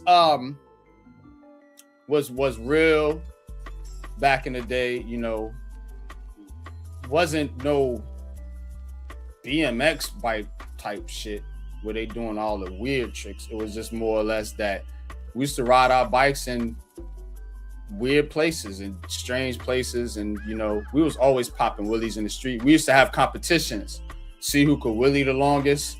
And you know, of course, you know, people fell on their ass, face, got hit by cars, shit like that. That's why it's number 3. On them bikes. All right, let's go to number 2. Number 2. Now this one was really dangerous. We used to jump from rooftop to rooftop in New York. Now this one's, the graphics is a little because I made it cartoonish because the AI was like, you can't be doing this dangerous stuff here. So I said, well, make it like a cartoon, make it fun. But we actually did this shit. Jump rooftop to rooftop, building to building. And that's how you could get in another building, just going from the top, jump over, and then go in and go down, you know what I'm saying? Going from the top, from the roof, you know? Also, this was a good way to escape from someone, if you know what I mean. So definitely rooftop jumping was not definitely something, like I said, would not recommend anyone do this. Don't try this at home, but we did it. And you got to think, wasn't no townhome. We talking 20, 30, 40, 50 floors up in some situations. So yeah, I was a bad, wild little MFer. Let's get to number 1. Number 1. All right. Yep. The dangerous one of them all, playing with dynamite. So we had these things called M1000s, as you see. We called them blockbusters. Some called them M80s, but these ain't M80s. M80s was small. This was a quarter stick of dynamite. We blew shit up. Trash cans, payphones, threw them in the water. You threw them down in people's apartments, like, yeah, blowing shit up with dynamite. It's probably my number 1 most dangerous thing I ever did. This is literally a quarter stick of dynamite. You put 4 of them together, which we did, wrap them together, light it, boom. That was my first introduction to firecrackers, dog. One of them little fucking sparkler shits you buy at the fucking store. It was this. People can confirm this that really know me. So yeah, top 5 most dangerous things I did as a kid: playing with dynamite, jumping rooftops, bike tricks, stunts, flips, and jumps over anything, and hitching a ride without paying on the bus or the train. Coach. Mm-hmm. It's a good Wild, stupid. How dumb was it? good list. 2 of them were basics with me, man. The bikes, I mean, Yeah. because we used to do wheelies, and we used to ride down to the corner, and we did riding wheelies turning the corner. Yeah. Ride all the way up. I mean, that was normal. And then, you know, all jokes aside, I mean, we was doing JPP shit way back in the day. Like what you just said there, that was nothing, man. That's we're trying to bring people into our culture, though, Coach. Yeah, you know what I'm saying? I got That's you. why we do this. You know what I'm saying? We know what time it is, though. Yeah. I can't believe you got me into this, bro. I mean, you talking about you was bad? You about ready to see another side of Coach? And I'm going to be honest with y'all. Seriously, I did not put the most dangerous thing that I ever did on this list. I just trust and believe it's nothing to really be for me to be proud about and talk about. You know, none of these are, but you know, these are the ones I'm about ready to show you. These are mild. Seriously, and you're gonna be like, "Damn, coach, you did that." But all right, I'm ready, man. I'm ready. All right, man. Yeah, you up? All right. Starting with number 5. Number 5. I've talked about it on here before.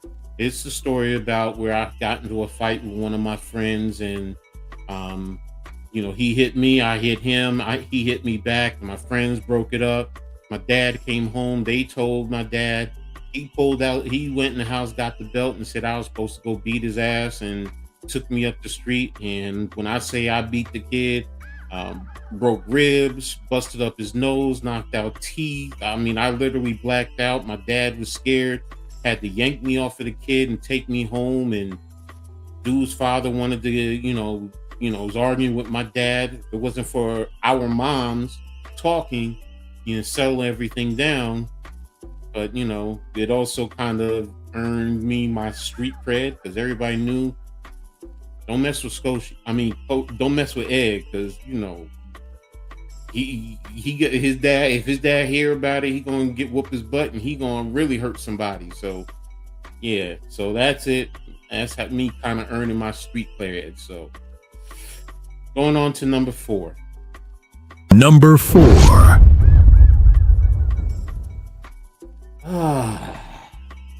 Went to the local Acme and got busted for stealing candy.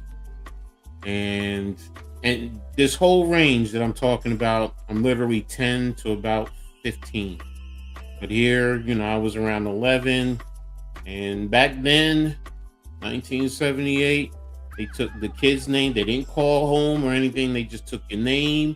Where did you live? And they banned you from the store by yourself unless your parents were with you. So, yeah, I was scared. I thought they would call my parents and I was gonna get ass whooping. But yeah, me and a few of my friends, yeah, we was those little characters, man, and I got busted with it. So there you have it. Going to number 3. Number 3.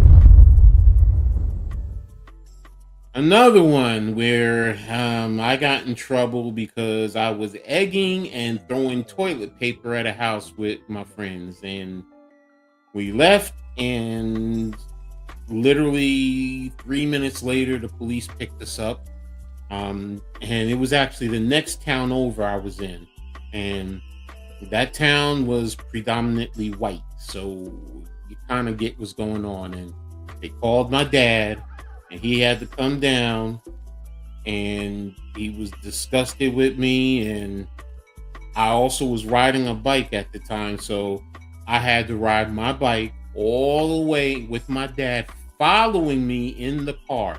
He didn't put my bike in the trunk and then drive me. He said, you're going to ride, because then it was a long ride. It was a long ride, about an hour ride. So, you know, and, you know, same time frame, 11 years old. So, and the only thing I will say, my dad ain't whooped my butt. It was the summertime. I was in my room the whole summer. I could not come out. Even the start of school, I could not come out. I had to stay in my room. So, yeah, I was a delinquent. So, next one, number 2. Number 2. I was actually in a gang when I was 14, 15. We were called the Sloan Boys. And in Plainfield, we used to go to the West End and fight the West End boys. And yeah, it was something serious. So, you know, this was in 1982.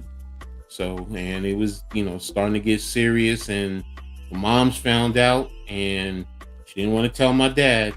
So she pleaded with me, and me and my brother, we ended up leaving the game, but we were in it for 2 years, man. And we got into a lot of fights, man. Serious fights, chains, baseball bats, you name it.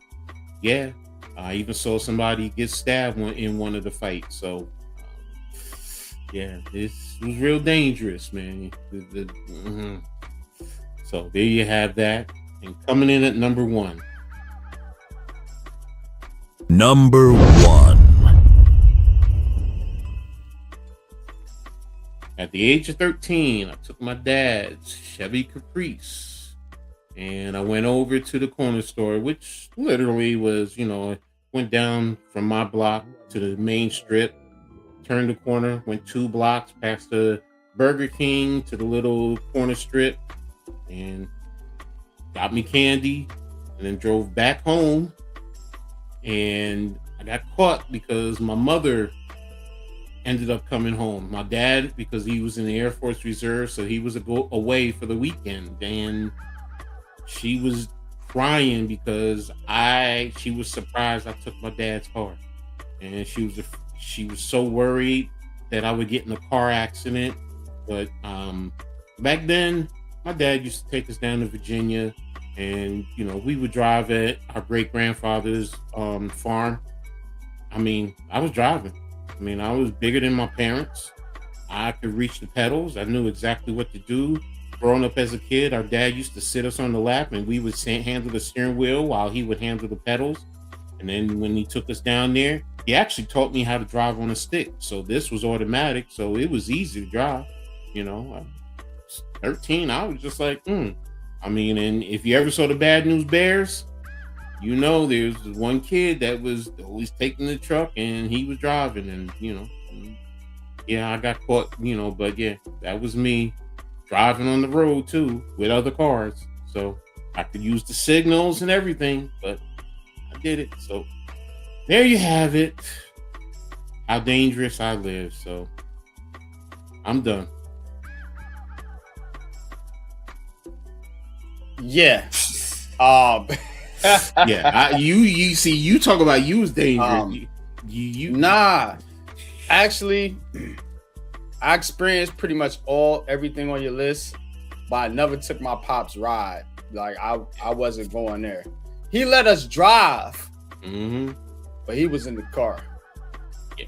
You wasn't just joyriding in his shit. That ex-military, like you said. Just grab you up. Yeah, bro. Yeah. Not and everything I just said is my like, words. I wasn't in the gang. We was like, we had a little fake gang. You know what I'm saying? But I knew actual real gang members. And we used to slap box, like I said, in the candy thing. Like, yeah, I think everybody did that. Like, we used to go in there and clean up. Yeah, my dumb ass got caught too, because I went in wearing the old 1970 big blue wool. I mean, with it's kind of hard. It's not a bomber jacket, but it was in the 70s. You had it had the orange lining inside, and you always had the zipper inside, and mine had a hole in it. So yeah, and then that in my dumb ass, instead of just taking a few things, mine was packed. You could tell I had shit in there. It was just like, I was greedy.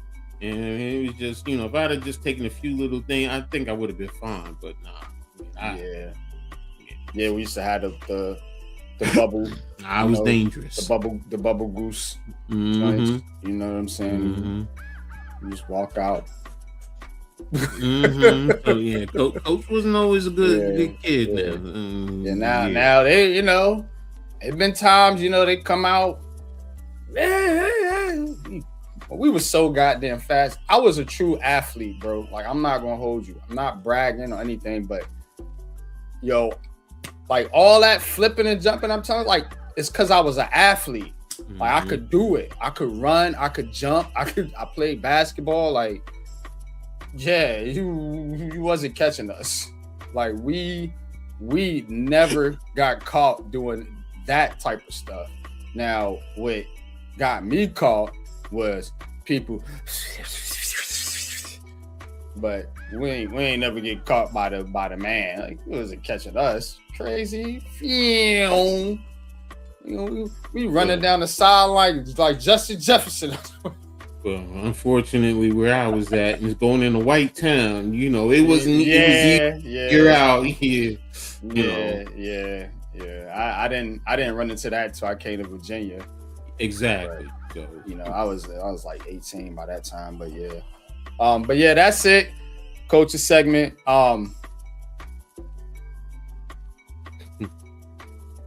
Dangerous acts as a kid, man. We ain't gonna hear about the dangerous one. I'm sorry. Yeah. Well, yeah, there's things that obviously we did not disclose, but we'll be bringing you more fun top 5 lists like that on. That wasn't fun. Culture. Fun. Fun at all, man. I should have said no. After I thought about it, I should have just said no. But, I asked you. Yeah, no, you did. All right, let's get into Coach's Corner, man, and we're gonna wrap this up. Make it. We're gonna bring in Pat for our admissions and errors. All right, let's get into it. Coach's Corner.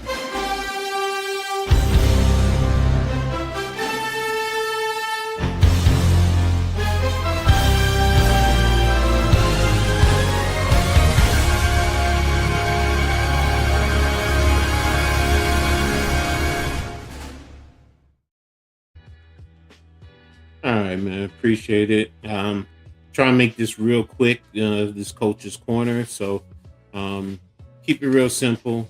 We're gonna talk about the Liberty a little bit and the college teams. We're gonna introduce a new program. We, part of the tri-state area. I'm gonna keep out all the other ones for this time being. So, but starting up with the first slide, we're gonna talk about Miss Tina Charles, a legend from New York. She's retiring. She just announced it this week that she's retiring from the league. She's an 8-time All-Star. She's the WNBA's all-time leader in rebounds with 4,262. She's number 2 in scoring behind Diana Taurasi with 8,396 points. She played 15 years in the league in the W. Now, she's played internationally, but she played 15 years in the W for 6 different franchises. You can see it there. Connecticut, the Liberty, the Mystic, the Mercury, Seattle, and most recently Atlanta. She helped the U.S. win 3 Olympic gold medals as well as 3 World Cup championships. She earned the WNBA MVP honors in 2012. She was the league's top scorer in 2 seasons. And she also, off the court, established the Opie's Heart Foundations in honor of her aunt who passed away.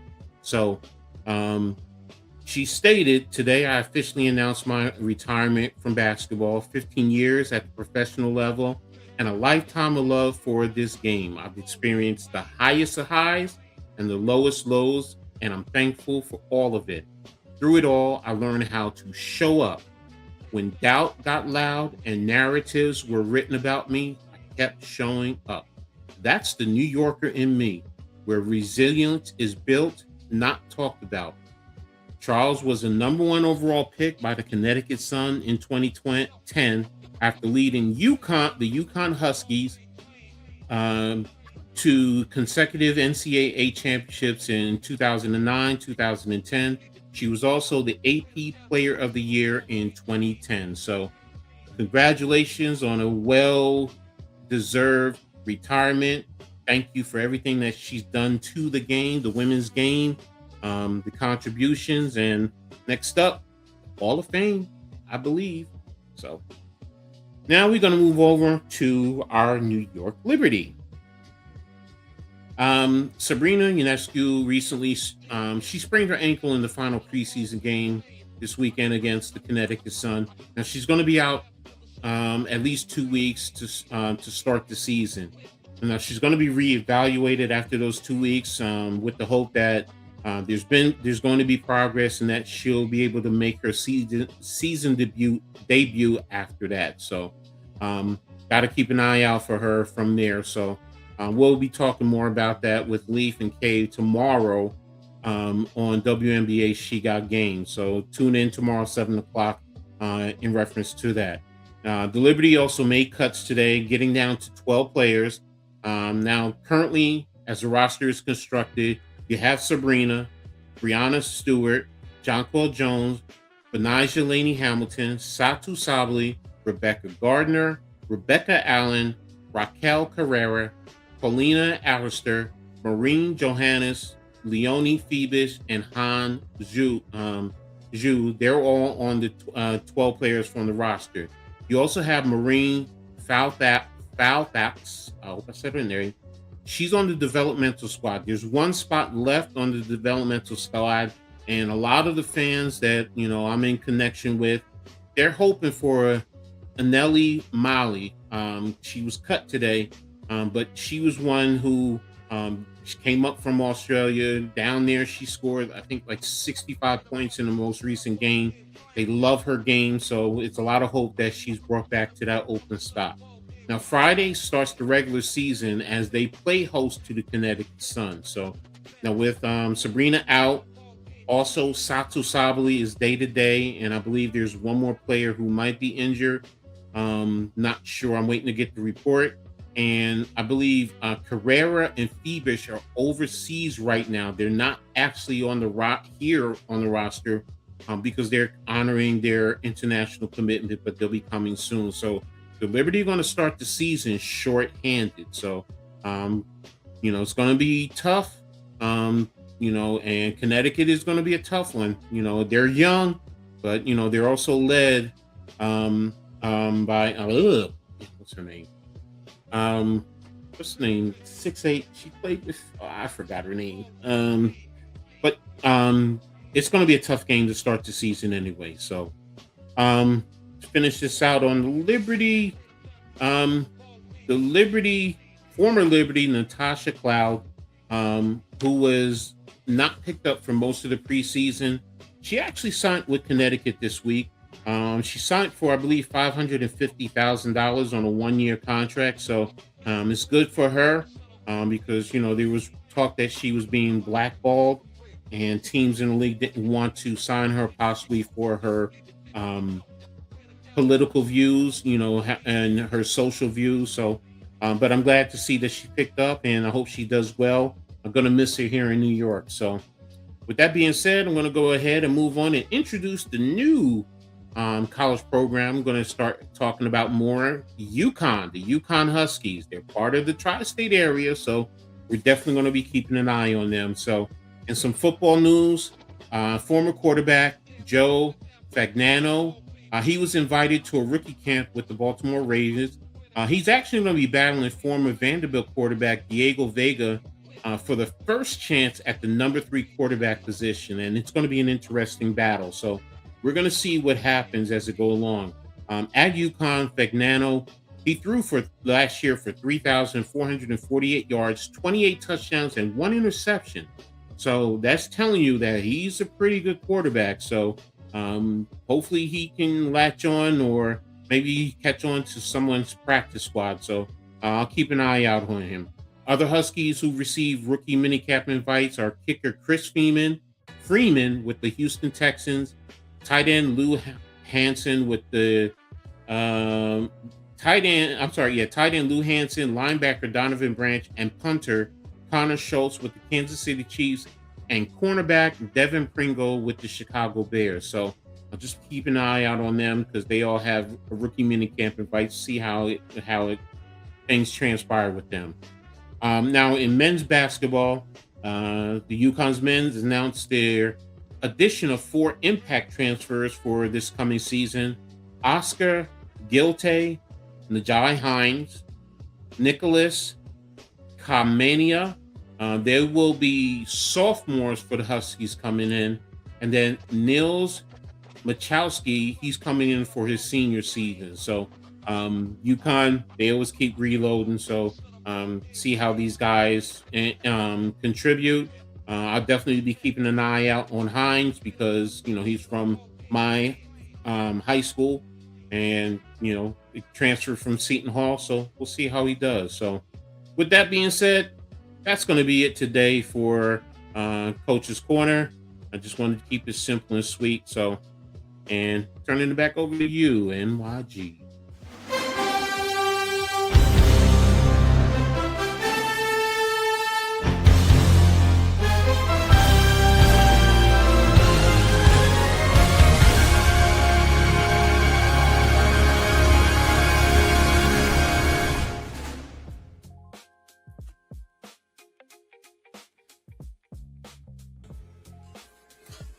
All right, man. Good stuff, Coach.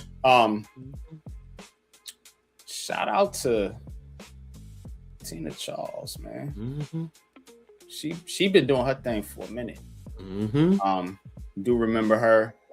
Can't believe she was still playing in the league. Mm-hmm. Wow. So salute to her. Definitely a pioneer in the game. Pat, where you at? How we do tonight, bro? Yeah, you guys did quite well. DJ Reader signing with the Giants. I think that's a huge thing with the New York Giants. It's going to be a free for all. Coming to the sexy fatties, as Coach like to say, with the defensive tackle position. You signed Shelby Harris, DJ Reader, Leaky Fotu. You guys missed on the guy that we claimed out waivers from the Bengals, whatever his name is. Defensive tackle from the Bengals. We claimed him off waivers. Oh yeah. I know you're talking about. Yeah. I can't think of that cat's name. Got Travis in the 6th round. I think they brought in 3 or 4 defensive tackles and undrafted free agency. So when you got Chapman, oh man, Robertson Harris still there, Alexander still there. You got Tui Palutu still there. Like 3 other guys. It's like 13, 14 defensive tackles going to be fighting for roster spots. So it should be exciting. Definitely for Coach. I know you're going to be checking out the preseason, seeing who's stopping the run and who's doing the 2 gaps and everything. Now, for the coaches segment, I did everything that you guys were talking about. Every last thing, even jumping the roofs, believe them or not. Stealing from the candy store, yes. Most definitely. Got a couple of Snickers in our back pockets back in the day. One of the crazy things is stealing from the store. I don't know if y'all remember, man, it was a game store. This is when we was in North Carolina and East Chicago. It was a game store where they had the old Nintendo games. You could steal those games when they were too. Eric got caught. When I say that was one of the worst whoopings I have ever seen in history of whooping. That boy got a belt, a extension cord, a switch, a hanger. Like, good God almighty. I ain't stealing no more. And then one thing, climbing trees. We used to climb trees. Yeah. I did that, bro, too. But I was thinking, I was like, I want to keep it city. Like, but like when we went to Virginia, because I like Coach, like when you was like, your dad used to take you to Virginia, I was like, yeah, my dad used to do that too. Every summer we went to Virginia. Why you think I'm in Virginia? You know what I'm saying? I got family down here. So when we used to go to Virginia, that was one of the main things we used to climb trees. We did it in New York too, but not as often. We climbed fences. Yeah, in New York. Fences, putting the shirts over the barbed wire, climbing the fence. Willie's doing the bikes. He used to go down this huge hill though. You go this huge hill, you used to be around. You used to be so high. Yeah, y'all probably had more hills in Chicago than we did in New York. Yeah, my mom saw that. She said, "What the hell are y'all doing?" Chewy broke his arm, and we had to stop doing that. Shout out to Eric, man. He used to get messed up. My older cousin Eric, he fell out that tree. He hit every branch. Through the tree. What did he break? He broke. I forgot. I think he broke his arm too, if I'm not mistaken. I broke my ankle doing the bike thing. Man, we used to do some dumb stuff, bro. And as far as I told y'all before, when I was like 5, 6, I used to catch the city bus by myself going to kindergarten in first grade. Catch the city bus when I was in Chicago. And little did I know, I was running packs as a kid. So, hey, little fat dude, come here. So I wasn't scared at all. I was cool with everybody. And like, run this over here to do that real quick. Not to say their real name, but run that over there real quick. All right, I got you. Here, get you some snacks, little fat man.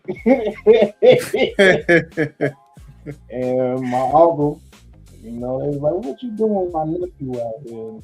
And that was a huge problem. So it is what it is, man. We all got past, man. I'm not ashamed of my past, man. I'm the man I am today because of my past, you know. So the show was dope, man. I always love the coaching segment, so it is what it is, man. But y'all did great. Only thing you missed was the guy that we claimed off waivers from the Cincinnati Bengals. Got you. Yeah, man. I got. Appreciate you, bro. But yeah, man, that's all we got for tonight. Man Cave will be back for Knicks game 3. So definitely check out right here on the Aboriginal Sports Network. I'll be back Sunday for Giants Convo. So go check that out. Coach, I know you got WNBA She's Got game tomorrow, and then I got whatchamacallit, I have time coaching adjustment. Sugar Shack. You got the Knicks and the Liberty playing literally at the same time. Shame on. No. I mean, it's playoff time for the Knicks, so I mean, it is. That's what it scheduling, is. though. You know what I'm saying? The Liberty is starting this season, so I mean, you can't control it because of how the first round played out. So yeah. So you know, and the Liberty play at Barclays. So yeah. So because I was thinking, I was like, can I whatchamacallit, but then I forgot the Knicks are playing Friday, so that's why I was just looking. I was just like, I forgot the Liberty play at Brooklyn. Yeah, so I might let me see. They play. I might just stream them on yeah, they're not playing Saturday, they're playing Sunday. Well, I might do Sunday at 3. Yeah, that's what I was gonna say. You got a whole season. I can't because the Knicks are playing at 3:30. Oh my gosh! On Sunday? How they playing Saturday and Sunday? No, and what I'm saying, the Knicks are playing. They're both playing Friday and Sunday. They play Friday at the same time. Yeah, I Friday, know the Knicks play Sunday because I think the lottery is before the game, if I'm not mistaken. Damn. Because I'm gonna do the lottery. Man Cave will do the game, but I'm gonna do I'm gonna stream the lottery. You know what? Because we want to see where the Nets pick. So we'll be doing the lottery. We'll be doing Giants conversation. Coach will have a game for you. Even on Liberty played 10 o'clock on Tuesday.